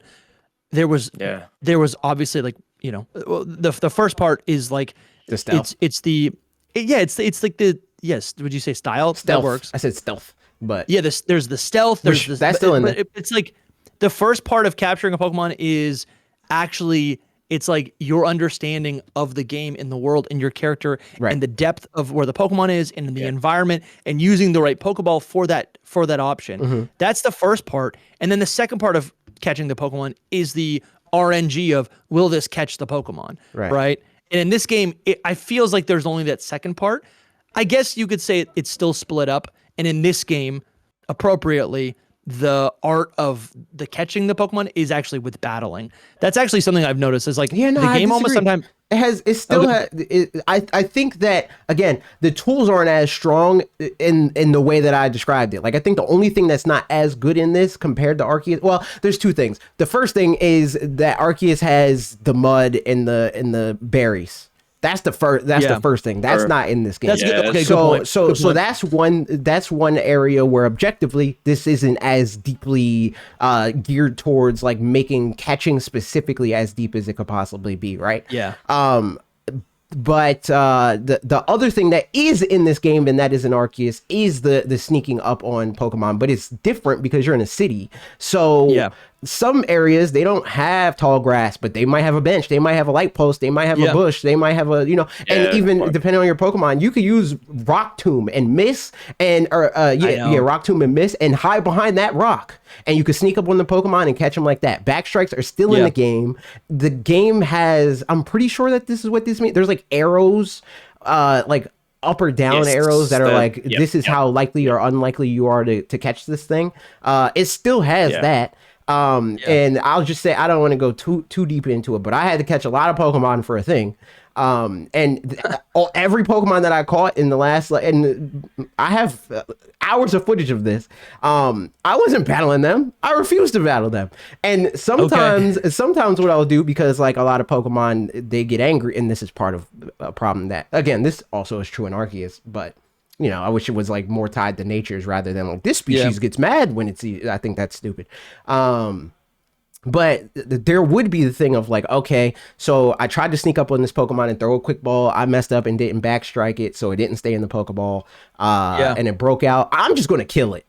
And then I kill it, and then I throw the Pokeball, and then I catch it. But for me, that's the last resort. It sounds like so far in you guys' experience, that's like the default. Is like, I'm going to battle the Pokemon. I'm going to like whittle the Pokemon down, and I'm going to...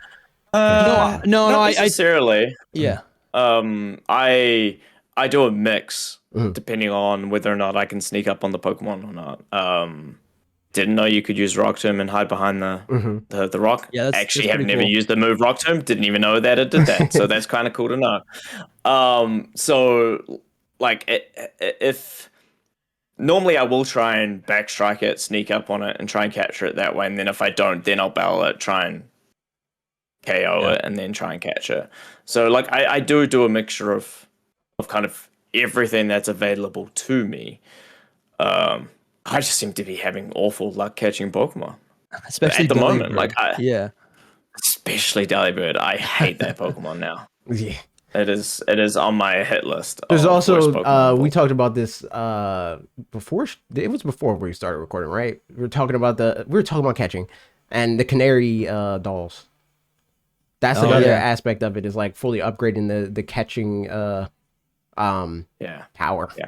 I gotta look into that a little bit because I do have some purple screws. Yeah, I would say max that out if you're having a problem with that. Yeah, I maxed out the XP first.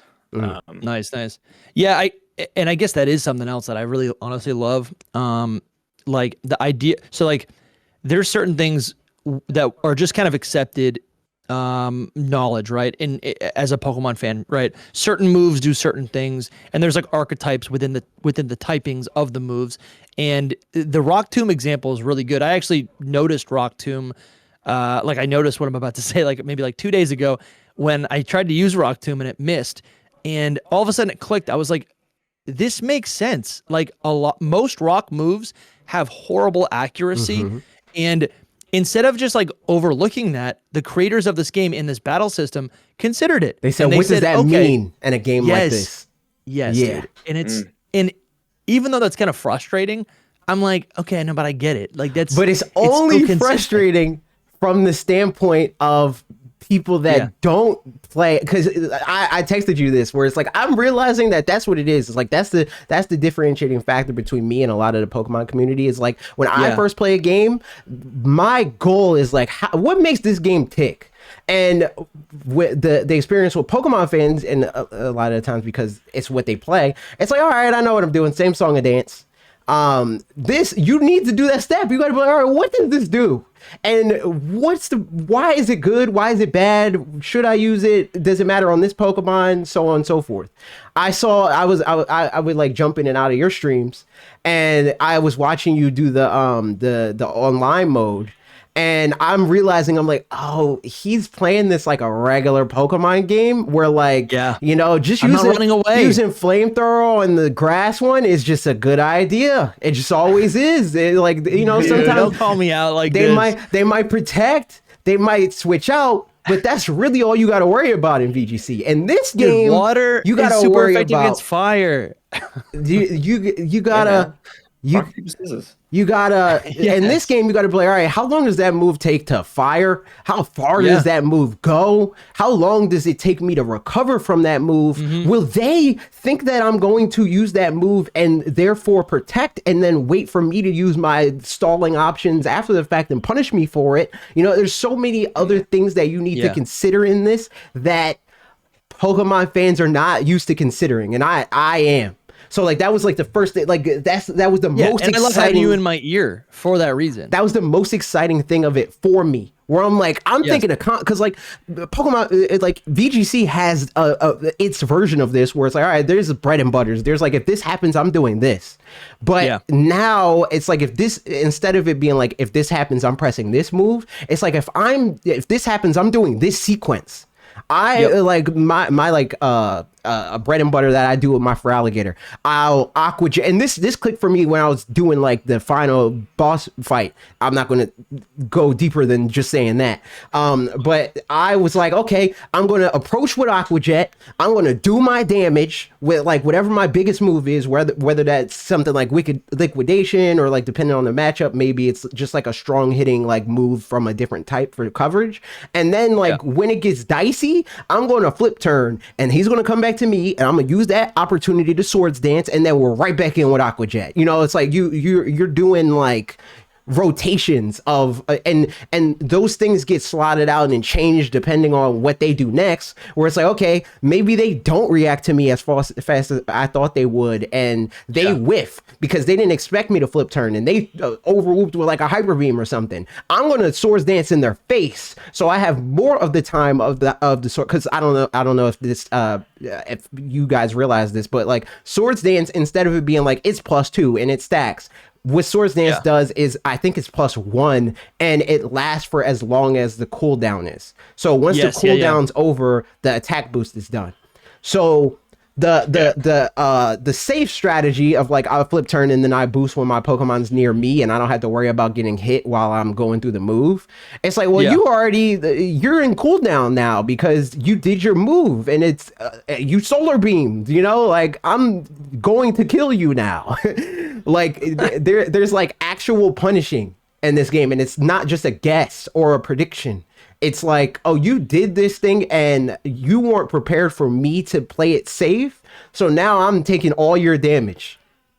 And I think, and I guess I want to be clear, like when I say like I am, I guess like when I'm surprised or frustrated by some of these changes, like for me, this is the beauty of like, it's like new discovery, right? You know, it's fun. It's like playing, literally it's like playing a Pokemon game for the first time. Yes. But it's like playing Red and Blue for the first time, you know? It's cool. It's all good. Like I'm here for the change, and I'm here for the change.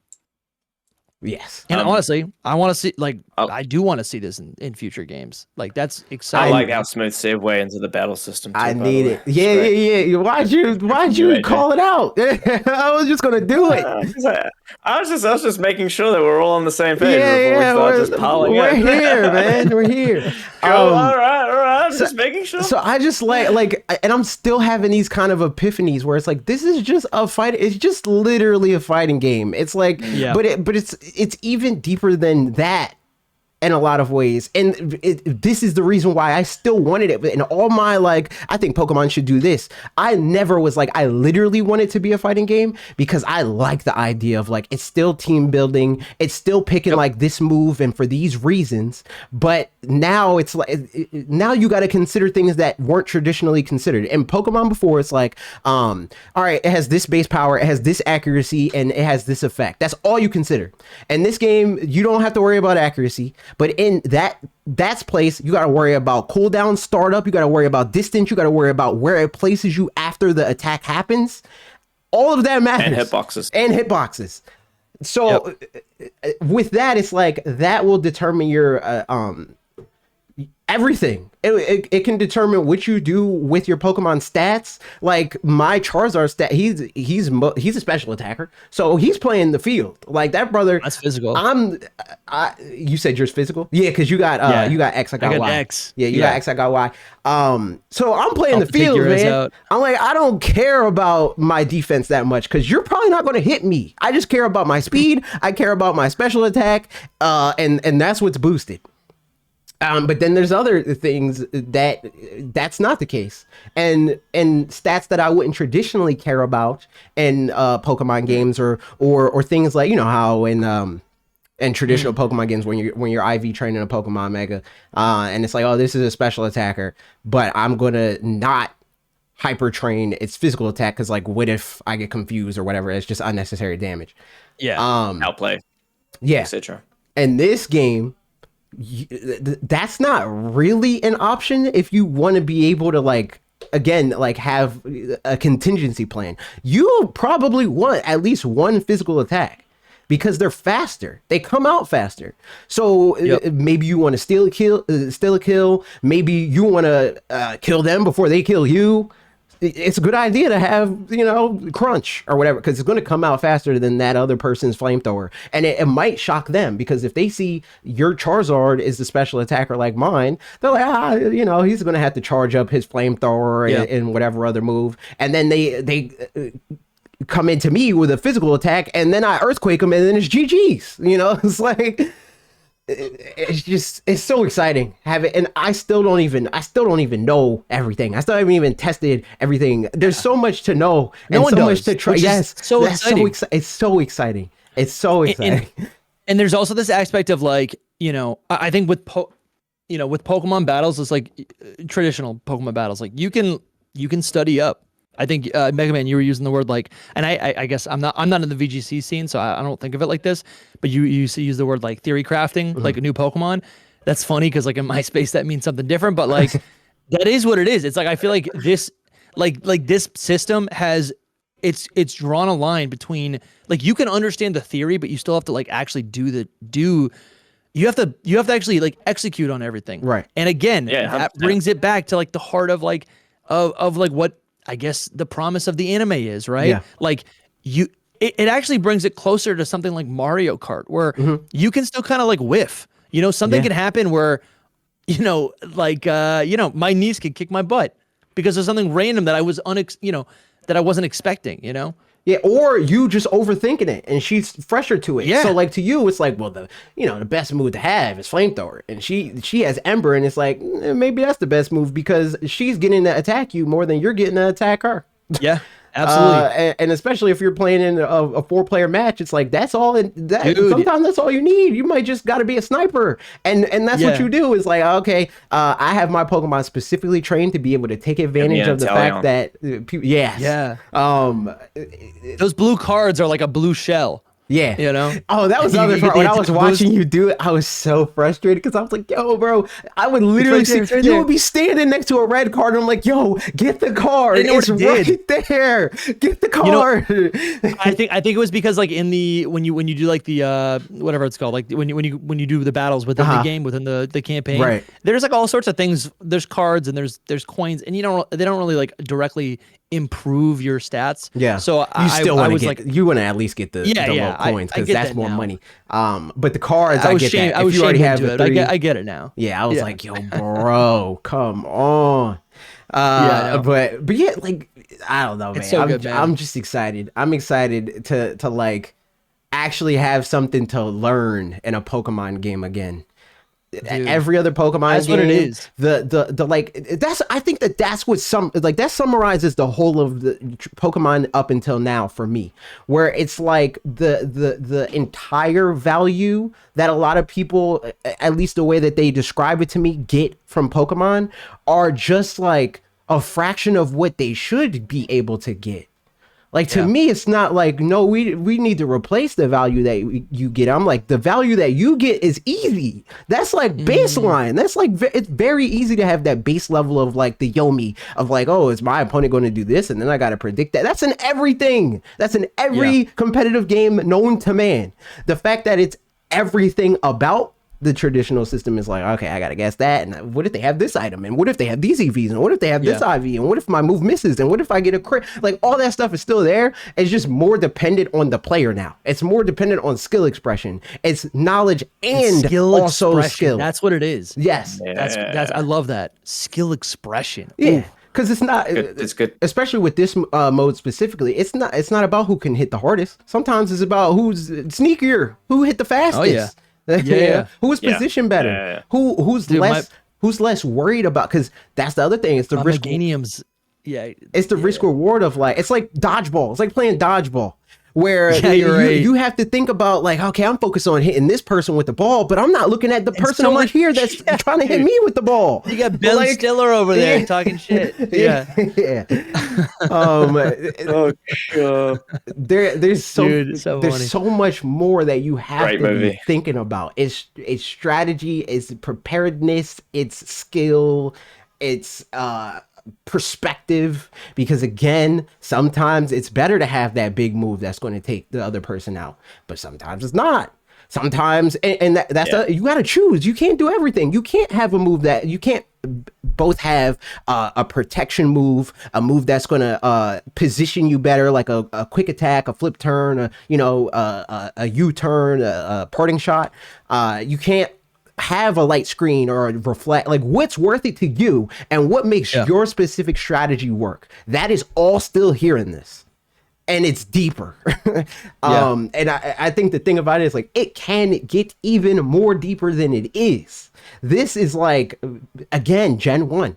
This is Pokemon before, like, literally it's Pokemon before abilities. Imagine once they put abilities in this battle system. Oh my god, you're right. I forgot there's no abilities. Holy cow, you're right. You're right. Hitting an Electros with a ground move was very fun. Yeah. I'm not gonna lie. Yeah.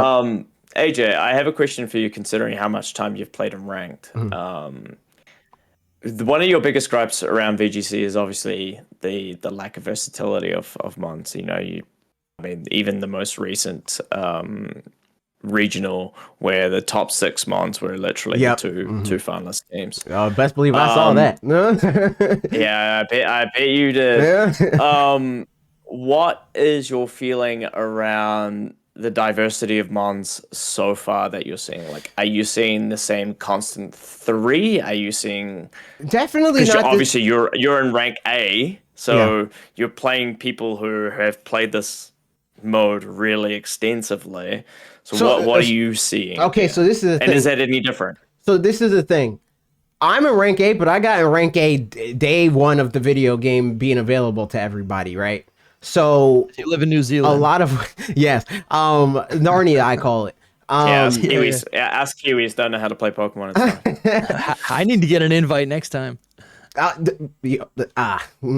Yes, but so what? Anecdotally, there's like some variety, but a lot of the like better players were using things that were easier to get early. You know, like, because at least right now it just feels dumb to not use a Mega. I still got to dive deeper into that. Like, does it make sense to, like, maybe I should bring this Life Orb? Maybe I should bring an Assault Vet, you know, like that kind of thing. Because all that stuff is in this game. Yeah, it's true. Honestly, I feel like I haven't even interacted with it at all. Like, you say items are in the game, and I literally don't think I think I had Quick Claw on my Bayleaf for a little bit before I got a Mega Stone. Mm-hmm. Yeah, I wonder how many people are even interacting with it.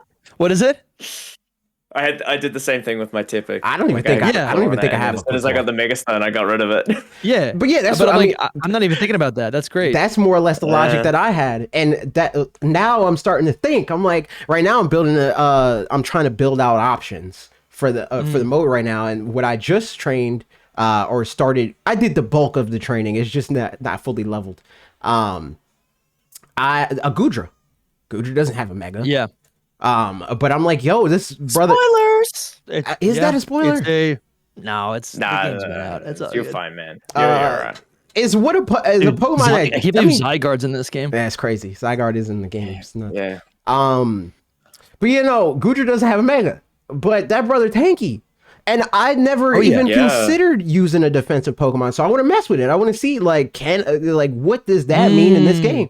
So that's what I'm going to do. Like once we wrap up the podcast, is I want to toy around with that. Yeah.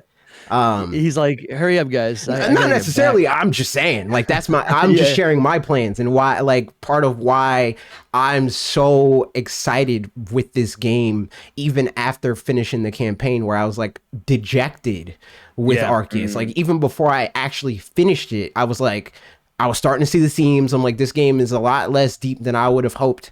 And super repetitive. I like the vibes. I like the story. I like those changes and stuff like that. But the things that it sacrifices to get there, to me, were not worth it. This game doesn't really make those sacrifices. Nice. Really. Yeah.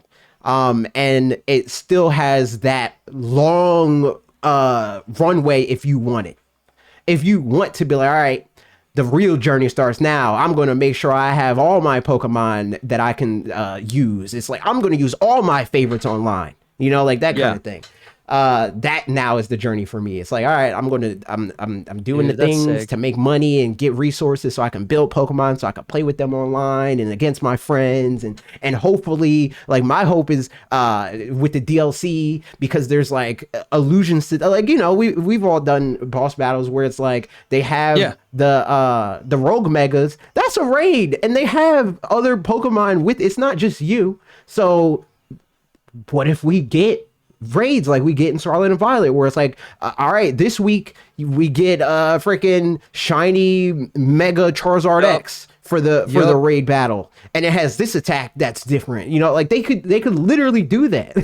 I was literally trying to like make like, again, right? The copium in my mind is like, but is this really as good as like the old games? It's and I better. think no, it is. Yeah, spoiler alert, it is better. But I was like kind of playing with in my mind. I'm like, well, what about those like long drawn out Elite Four battles? Like I do feel like a lot of the battles in this game go by so quickly because it's just real time combat. There's, everyone's got like 3 or 4 Pokemon.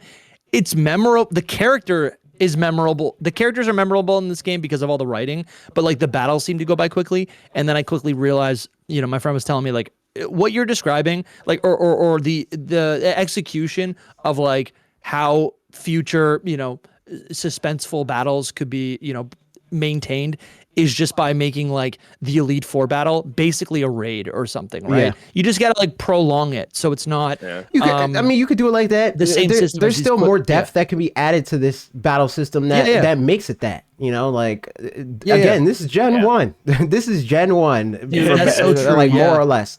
And you're right, dude. Gen 2 is gonna be crazy. It's a refresh for the Pokemon series as a whole. Exactly. Yeah. So things that right now feel like they might be frail and like battles last a lot like quicker, or they're a lot quicker than they have been in the past. And I think not pacing wise, but the amount of time that it takes to finish the battle and to go through those.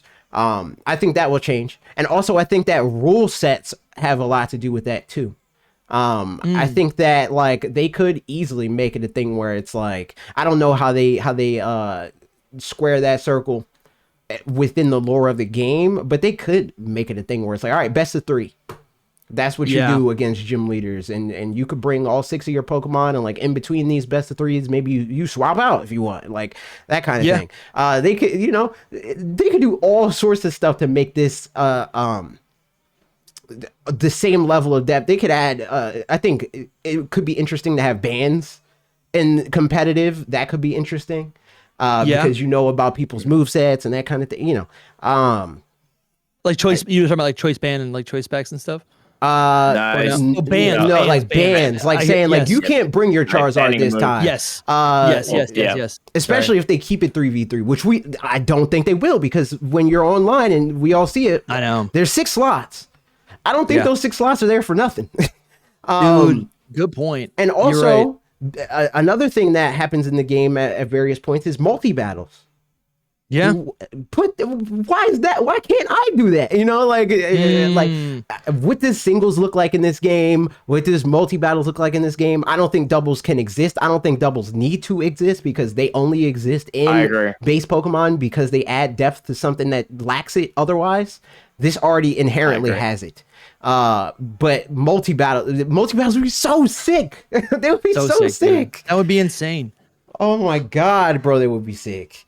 So do we think this is like, I guess, you know, I really wonder what it's going to feel like for most Pokemon fans to like go back to Champions once that comes out. I think Champions is going to, like, the way I look at it, it's going to be like Showdown. Like, I still go on I do random singles every once in a while on Showdown. Again, turn my brain off fun. Having that as an option is what I want. I want the option to engage passively. I don't want that to be my only way to engage with Pokemon. I think that, or even the primary way that you engage with the primary way to engage with the biggest intellectual property in the world is passive. That's stupid. Yeah. That's dumb. Makes no sense. Like, that should. I look at Champions as the way that Pokemon, like, and AJ has been talking about this for it's a safety net. God knows how long. Yeah. It's the we keep our competitive. We bring in the new Pokemon. You like, for example, Gen 10, same battle system that ZA has, but you can then take those new Pokemon, put them into Champions. You have a look at their abilities and their stats, and then you actually compete with them you use them in a different way than what you would through a standard gameplay. Right. And you also have, because I think that hold your thought. I want you to continue. But I think what a lot of people are doing, and that is, I think, going into how they play this game and why they're bad at it, because they think that it lacks competitive depth. But I'm here to tell you it has more. So like Gen 10, to me, it's like that should also be competitive. It should also have its own competitive scene. And then the Champions is like the Pokemon Go League and Pokemon TCG. Like, it's just another thing. I think that what's going to happen is what happened with Smash. I could see over the next coming regionals and stuff, because they do a lot of, obviously, side events at regionals. I could see there being a ZA side event. I could again. I could see there being a ZA event in the same way that Unite is an event. I think that because at regionals they do smaller ones. I don't think it will happen now. I think it could happen, but I could see that. I think it could. I think the fact that this game has seasons and legal and illegal Pokemon and items that you're allowed to use and not use, like, there's no reason why they can't just do it now. I assume the illegal Pokemon would be legendaries, right? Currently, I think it's just legendary. I didn't look at it yet. I didn't look that deep because my whole time, like right now, I'm gearing to go back into playing online actively. But like after I got to A, I was like, all right, I'm going back to the story. I'm going to finish that. So now I'm circling back. Now that I went through, I did my journey. I'm back. Yeah. So I just like. I really like the fact that I've got two different ways of playing Pokemon now. Yeah. Like. Yeah. It ZA is scratching a very different itch for me, but like I'm looking forward to playing my draft match in a couple of days because it's a different type of thought process and brain power, but I'm still playing Pokemon. So, sorry, was it you, Dusty, that asked the question around how do you perceive it to change like the thought process around Champions and things like that? Was that? Yeah, I guess. I mean, I even want to go back. I'm listening to you guys, and I actually don't. I guess something I see often is that like people assume VGC, that format, is more, I guess, like widely accepted or enjoyed. Mm-hmm. Like obviously, there's like thousands of people who enjoy VGC. Right. It's an awesome format. I don't have a lot of experience with it, but I think, in the same way that like I'm in my own little bubble where I'm like constantly looking at like leaks and stuff and I'm like speculating or whatever, like that's just me. Most people aren't doing that, right? Yeah. In the same way, I think a lot of VGC people who like enjoy VGC assume that VGC is like the default and the focus of what the future of the franchise is going to look like, and the peak of what it can be, and all that stuff. Yeah. It has all its same value. And again, I'm kind of just I'm getting my thought out, but I say this all with like empathy because like I'm hearing you say like Legends Z-A would be like a side event. And it's just reminding me of like when I talk to my brother-in-law who's like 42, who like only plays Pokemon Go. He's only played Pokemon Go and he spends money and goes to Go Fest. And for the first couple of years, I was like, oh, like I play the real Pokemon game. And I didn't mean it like that, but like that is how I just kept saying it because that is what it was, that like the Game Freak games were the real event. And I guess I'm thinking now like we've actually, it's not theoretical. We've played Legends Z-A now. And I guess what now I'm thinking, I'm like, I don't really know if Gen 10 can go back.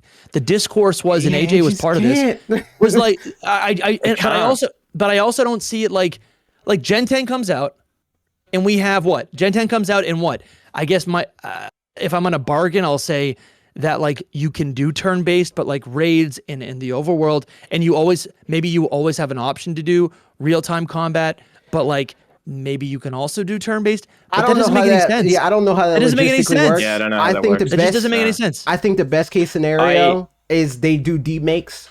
I think long term, what happens is Gen 10 comes out, and then 5 years from now, or maybe even sooner, 2 years from now, 3 years from now, they give it to Ilka and they say, yo, make this pixel like traditional, like Gen 3 to like Gen 5, whichever art styles you're fancy, like make that version of Gen 10. Do that. Dude, I never saw BDSP. So BDSP and Legends Arceus literally came out like within the same 3 months. I actually never saw, until right now, BDSP, Brilliant Diamond Shining Pearl, as like a preservation of the top-down turn-based games in the same way that we're looking at Champions as a preservation of the turn-based combat. I never actually thought of it like that, but I do think that is what... I always thought about it like that. I guess, I mean, but like... I think it's because a lot of Pokemon fans, like you were saying, like they center themselves. It's like, well, this is but the turn-based was still present. Like the turn-based combat. Yes. In that top-down experience was still kind of present in Gen 8, in Gen 9. It's still kind of present. But if Gen 10 does actually look a lot more, is closer to an action game like Legends Z-A than we're used to, that 100%. I do want to see more like faithful remakes by a third-party company just to preserve that aspect of Pokemon games, which I do love. Like I would love to see what? Gold, Soul, Silver. And that's the thing. That's the thing, right? It's like faithful remakes don't work because what happens is like you have these more modern examples of Pokemon still doing the same battle system, blah blah blah, yada yada yada, yeah. whoop. And it's like, well, this is just a worse version of the thing that you did last time, but in the region that I already played. Yeah. But in this scenario where they do a demake of a new game, it's like, okay, well, how the inverse of what we're talking about with this, where it's like how does Rock Tomb work in ZA? Like what's the difference between how Flip Turn works and all that kind of stuff? Then you got to reverse engineer that with like new attacks and new abilities and new gimmicks that start action based. What's the turn based version of that? That kind of thing. And I think shoot me or whatever you want to do. I think that's infinitely more interesting. I think that's infinitely more interesting to be like, all right, let's make this like throwback thing. Like you get the nostalgia hit that you want and all that good stuff. But again, they're not sacrificing growing. You shouldn't sacrifice growth because you're focused on nostalgia. Nostalgia should be secondary. You shouldn't spend all your time pining for your past. It's good to reflect every once in a while, but it should be every once in a while.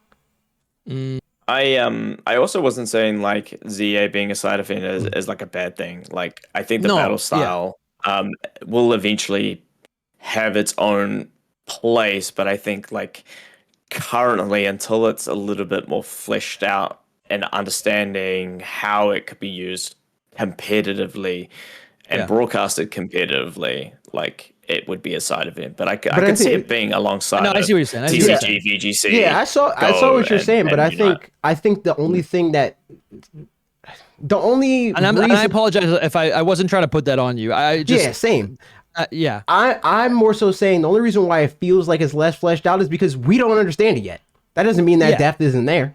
Agreed. Like I totally agree. Like it's just a different vertical. That's why I don't want to make it. Yeah, 100%. And that's why I don't want to be like it'll always be a side thing. VGC is always going to be like the big dog of the lot because I mean it is, more currently. people play it. Right. It is well, it is currently. I think that could change. That could totally change. I think a lot of just people in general, but especially VGC fans, they tie a lot of their self-worth in that idea where it's like we're always the main character of Pokemon games. They design the games around the experience that we like, and it goes back to what I was saying before about the people that like turn-based games, and it makes them feel good that a turn-based game is one of the best-selling franchises in the world, right?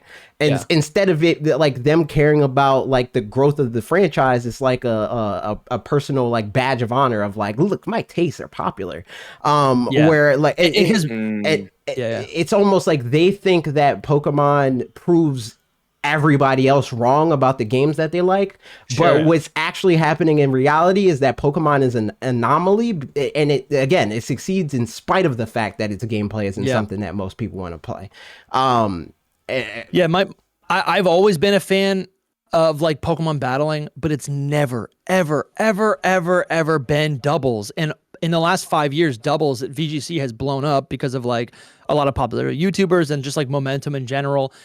But like, I remember, I want to say like probably Gen 6, Gen 7 when VGC people were like on my radar, but I'm like, it's crazy. I always looked at VGC players as the side.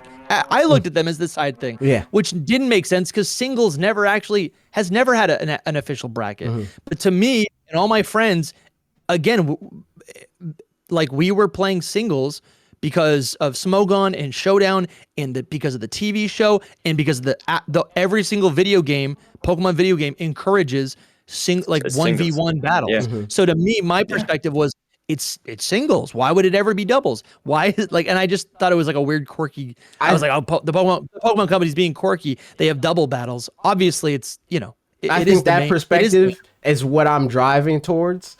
The main event is democratized. It's like the main event is what has the most eyeballs. That's just how it works. That's what happened with Smash Brothers. Melee it's like us on Twitch right now. No one's watching Seinfeld right now. Melee is a nearly 30-year-old game.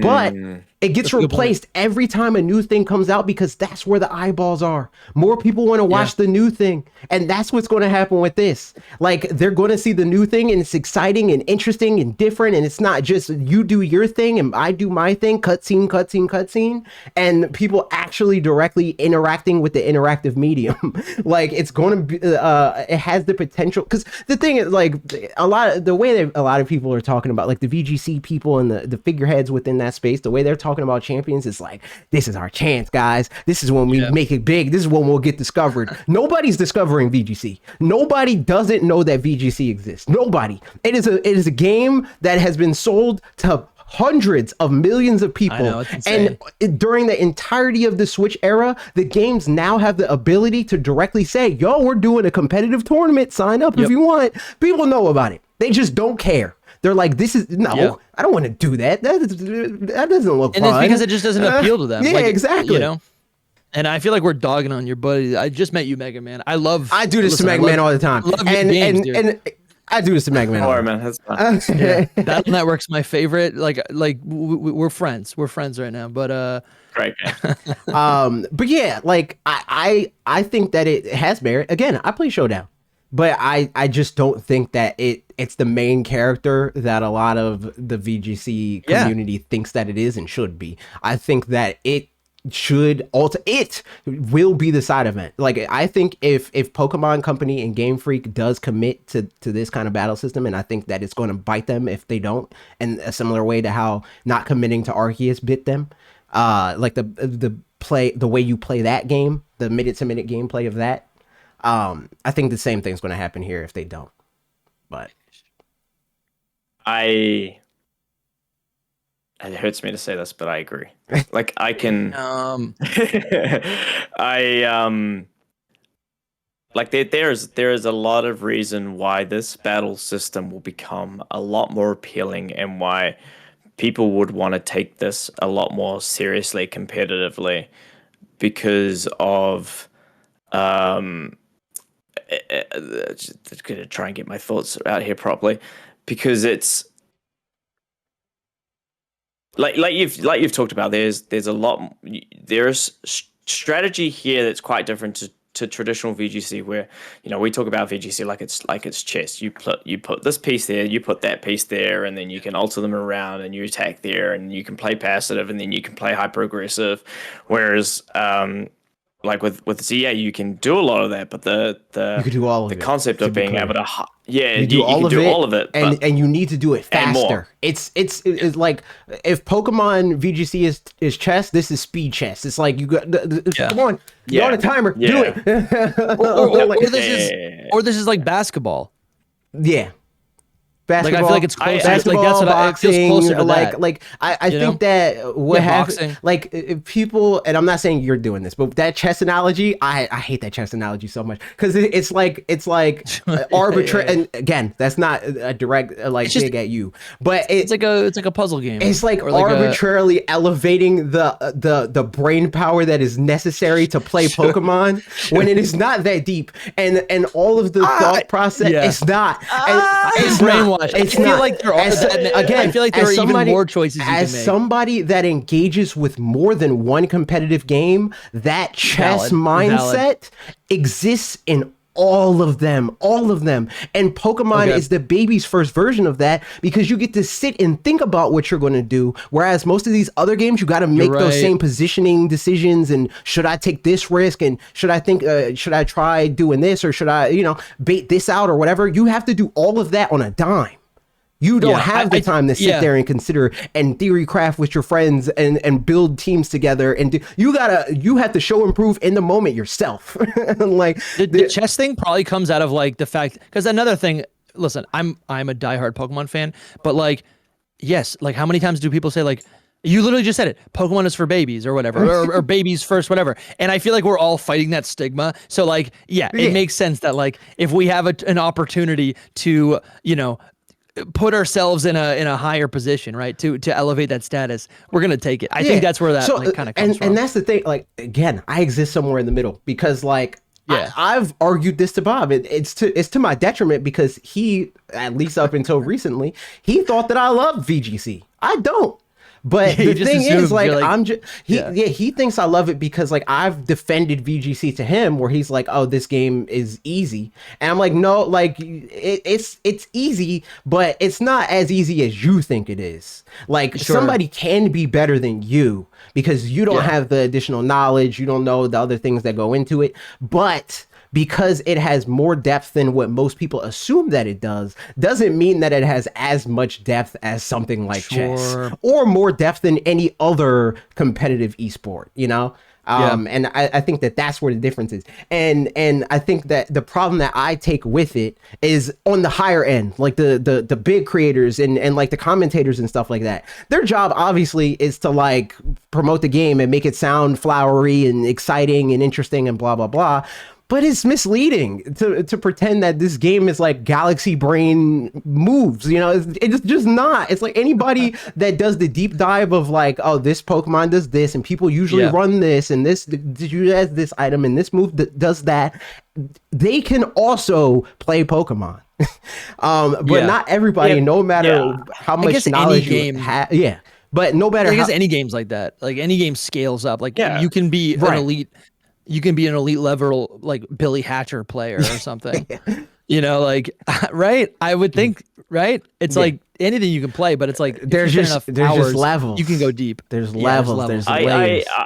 I just look at it as in like, I mean, in any turn of Pokemon, there is so many things that you can do, and then you've also got to think about what you can do, plus what your moves can do, what HP you've got, what Pokemon you've got on the back. And then not only do you have all of that to consider, you've also got to consider everything else that's on the other end. Yes. There's not 6 things you can do, Trev. So how's that? Sorry, Trev just in the chat wrote there is like 6 things you can do. There's not 6 things you can do. There's more than 6 things you can do. There's but again, a mountain of different possibilities and situations that can change and alter the way that you want to move or not move, for example, in certain situations, and then depending on for example, a simple turn for you might be I want to protect this one or follow me and set up my other mon. But on the other side, they may have two mons that can spread or swap out or negate the kind of setup that you're wanting to do. Like so you got to take that into consideration when you're trying to figure out what you're trying to do. And then as the game obviously spreads on, the more turns and the back and forth kind of happens. And I think that's where the interesting part is. It's not only what you do to try and outsmart your opponent, it's what are they also trying to do and predict what they're trying to do to put yourself in the best position to win. And it's very the same with like the Smash. Like we've talked about this as well, where that's what I'm going saying. to use horrific terminology here, but like you want to get in close, get in a couple attacks, but then you want to bait out the shield and then punish them for that with like your up smash or whatever it is. Probably using the wrong stuff, but you get my point. Yeah. So it's about what you can do, but then also like trying to predict what your opponent does, and then reposition what you're trying to do to outbeat and outwit your opponent. And yes, there are some RNG elements that you can't control. And so here's the thing. We know my last two VGC matches have both come down to. I wasn't even going to mention RNG. I wasn't even going to mention that. My whole point is everything that you said exists in Pokemon exists in not just this game, but again, every other competitive game in existence. When people describe, and I agree, and that's just my whole point in that regard, where it's like Pokemon fans will be like, Pokemon is a great, like, deep, interesting, competitive game that's unlike any other game, and then they'll continue to describe every other competitive game ever, but with less. They'll like I was saying about this game, where it's like it has all of those things, the EV training, the IV training, all this stuff. The only thing that's different is that you don't have the abilities. That's the one aspect that's not in this game. That is in that one.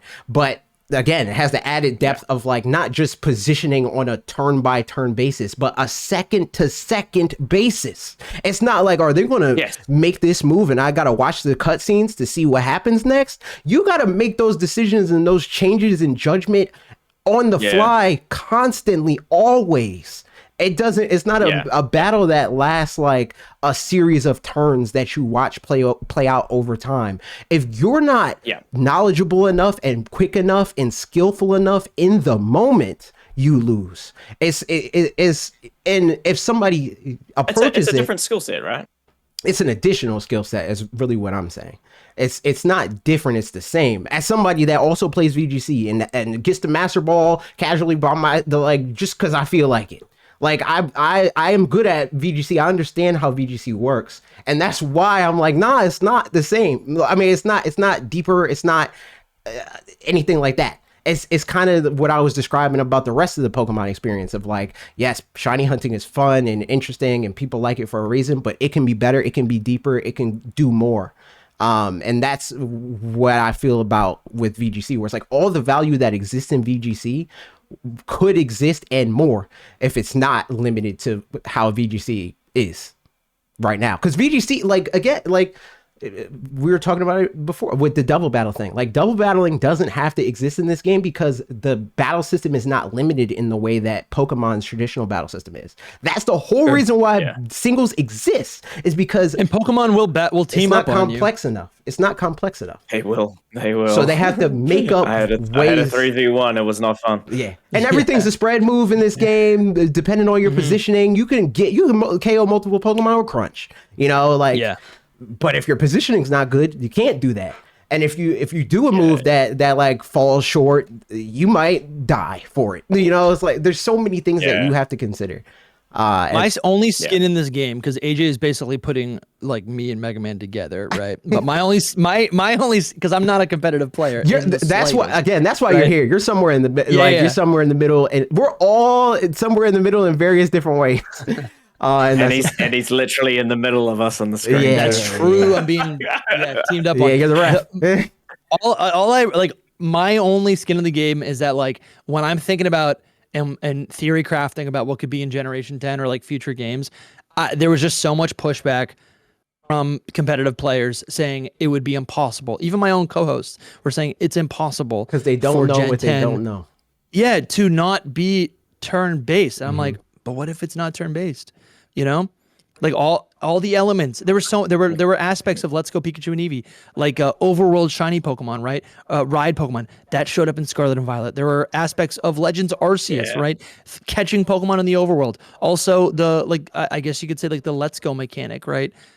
Maybe, yeah, that's like you can retrieve items, right? Yeah. With your Pokemon in the overworld. That shows up in Scarlet and Violet. And there's so many more. And I'm like, we're also going to see things from Legends Z-A make its way into Generation 10. Yes. And what that'll be, absolutely, I don't know.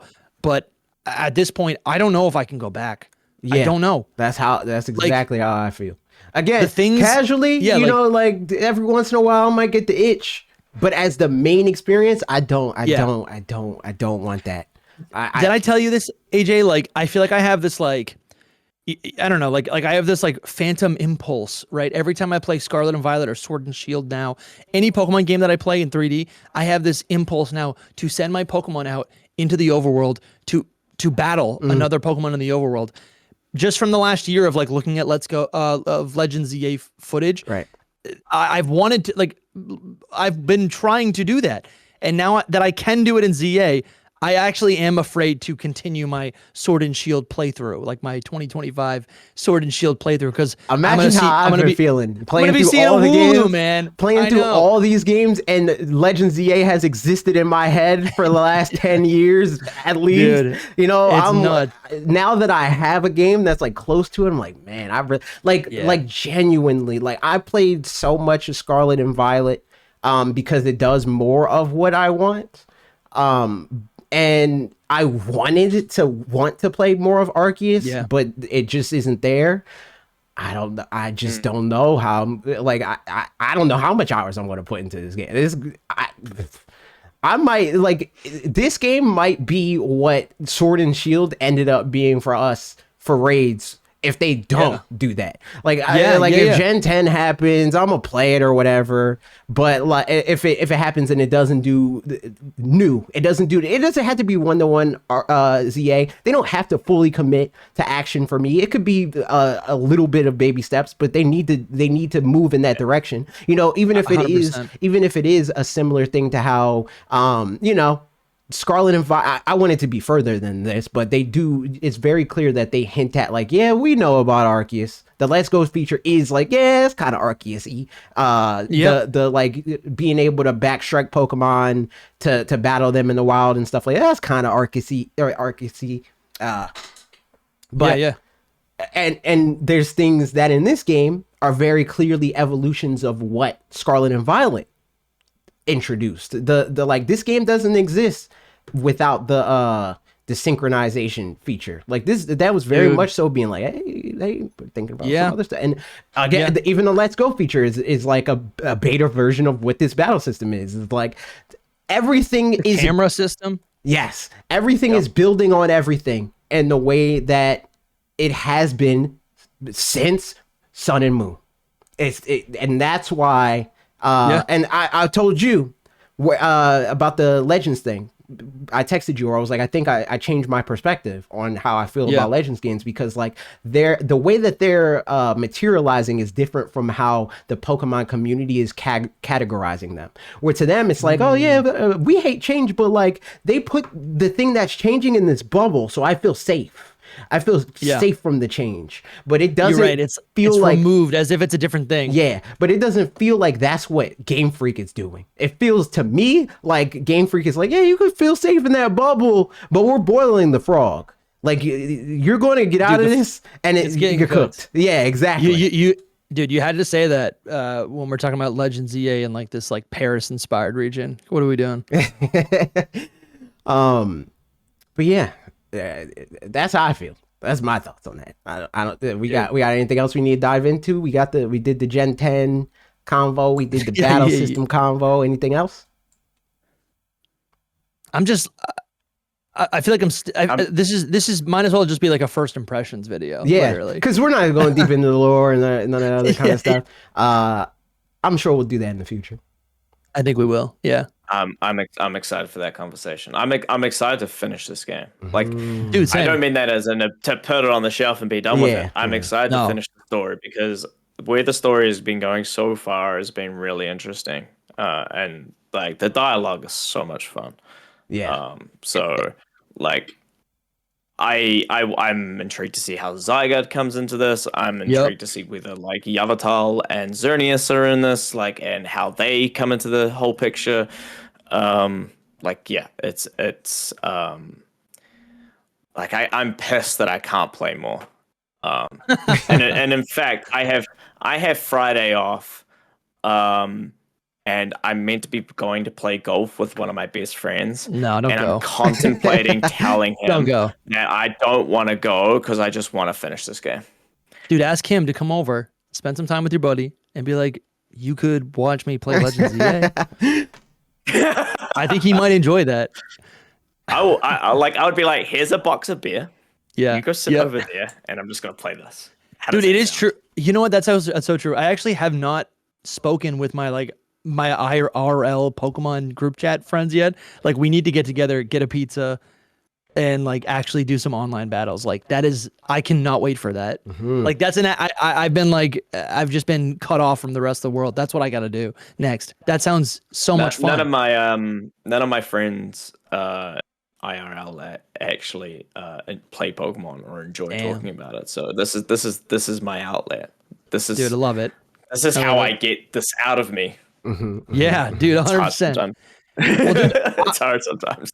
AJ, I appreciate you introducing me and Mega Man. This is, I feel like we're gonna have to do some more content together soon. You gotta, I think I don't think you met Lee yet. You gotta meet Lee. No, I don't. No, I don't didn't meet us Lee. four together would be a time. Yeah, you gotta meet Lee. Yeah, but yeah, but no, I think for a first kind of, I mean, we're not even a week of this game being out yet, and like the amount of discourse this has had online has been absolutely frustrating. Because I don't think people are really paying attention to the game. Like, yes, it has some flaws. Yes, there has been some lazy dev work, but like, I didn't even agree with that. I didn't get the chance. These are not my words. I know. I didn't get a chance to comment on that when that got brought up the first time. I don't think Game Freak is lazy. I just think they're inept is too strong of a word. No, I just don't think they're efficient. I don't think they're efficient. Yeah. Yes. I think that you give developers the resources and time that they have to make a game like this, and they execute better. But I think Game Freak is anything but lazy. I think they care a lot. I think that they are trying their damnedest to be able to rise to the occasion, but it's going to take time, and it always has. All the games that people romanticize in hindsight, like, oh man, Heart Gold Soul Silver is so great and perfect.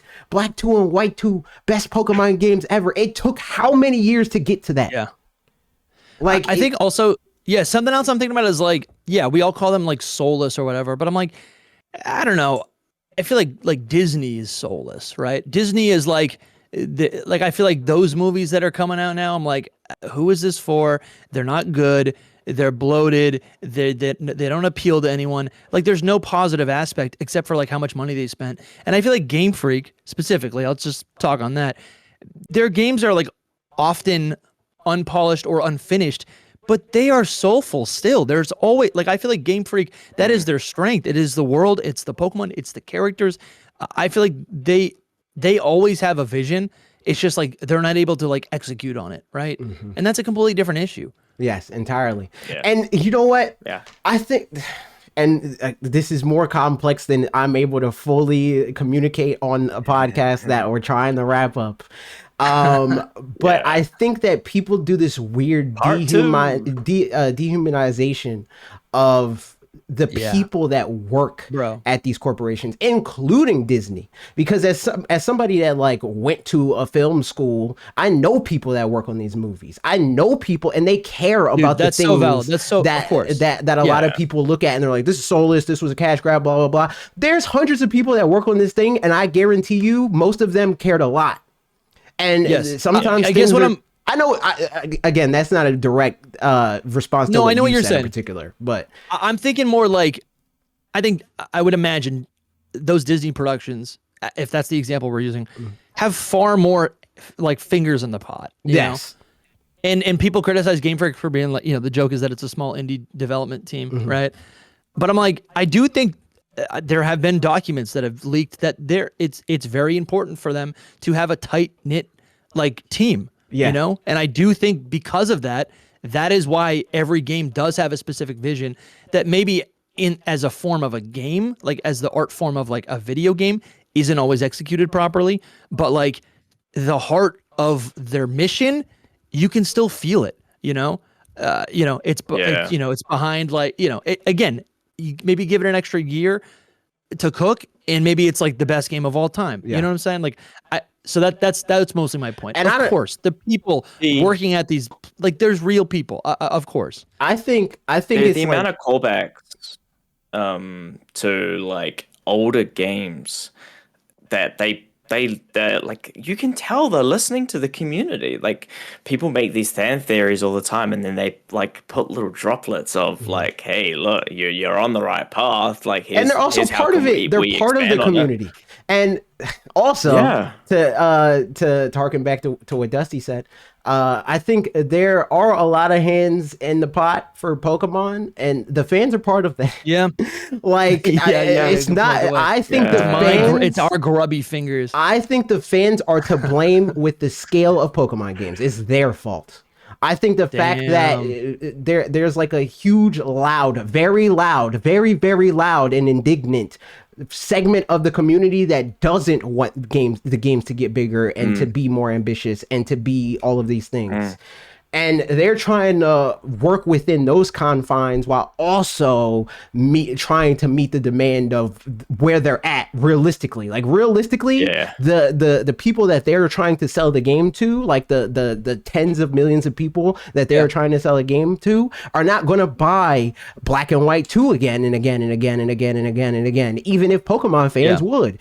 I don't care how many times you allude to that one random NPC that was in this other person's house and they talked about when they'd be a gym leader and then they actually became a gym leader and that's so cool and blah blah blah. Oh my god, that stuff will sell a game to the 8 million people that bought Pokemon and Emerald, but the 30 million people that bought Scarlet and Violet don't care. They don't care. Like, that stuff is all well and good and they should inject that, but if that's all you think the core of a game should be, I don't want them to be in charge of game development. And I'm very glad that they seem to be putting a lot less of a focus on the idea of maintaining the relationship with this like mythical idea of the hardcore fan, because that base looks big as people that are in the Pokemon community make to various degrees Pokemon content.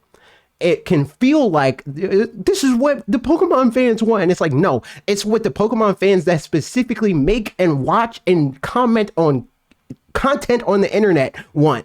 That's like maybe 10% of, again, the hundreds of millions of people that have engaged with Pokemon.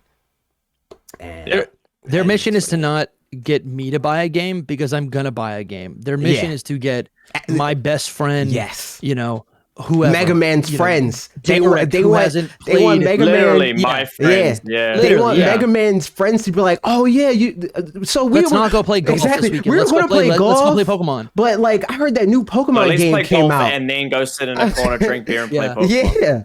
I heard that literally is their mission. That's how you. That's how Scarlet and Violet sells. Go touch grass. 26 mil. Please. It's insane. But yeah, I think that was a good place to wrap it up. Everybody go follow Dusty. Go follow Mega Man. We shall be back. Hidden Power Podcast for it's the #1 Pokemon podcast. I'll say that, for news, theories, and speculation. Yeah, we get me stuff back. Where am I? The people have been asking. on Hidden Power? Yes.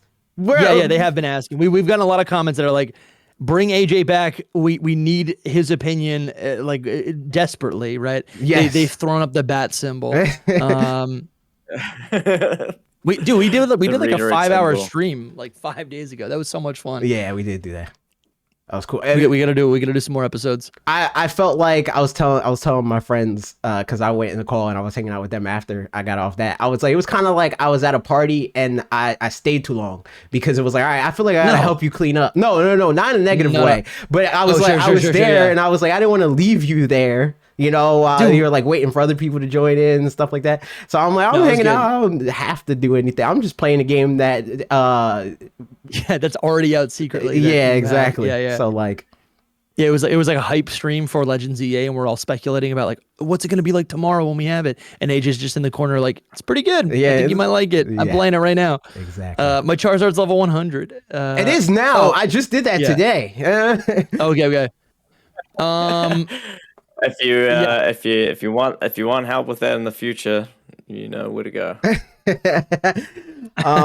True. My credit card got a block put on it by Nintendo, but we figured it out. I was about to say, did you go to your bank? Go to your bank, dude. What did you do? Anyway? The bank said the card's fine. So, I need to get a new card. I do too. I think Nintendo were like, "What are you doing?" So did you call Nintendo? Your transaction? Nah, I didn't. Okay, follow Mega Man as well. I'm ending the podcast recording. Goodbye, everybody. Bye.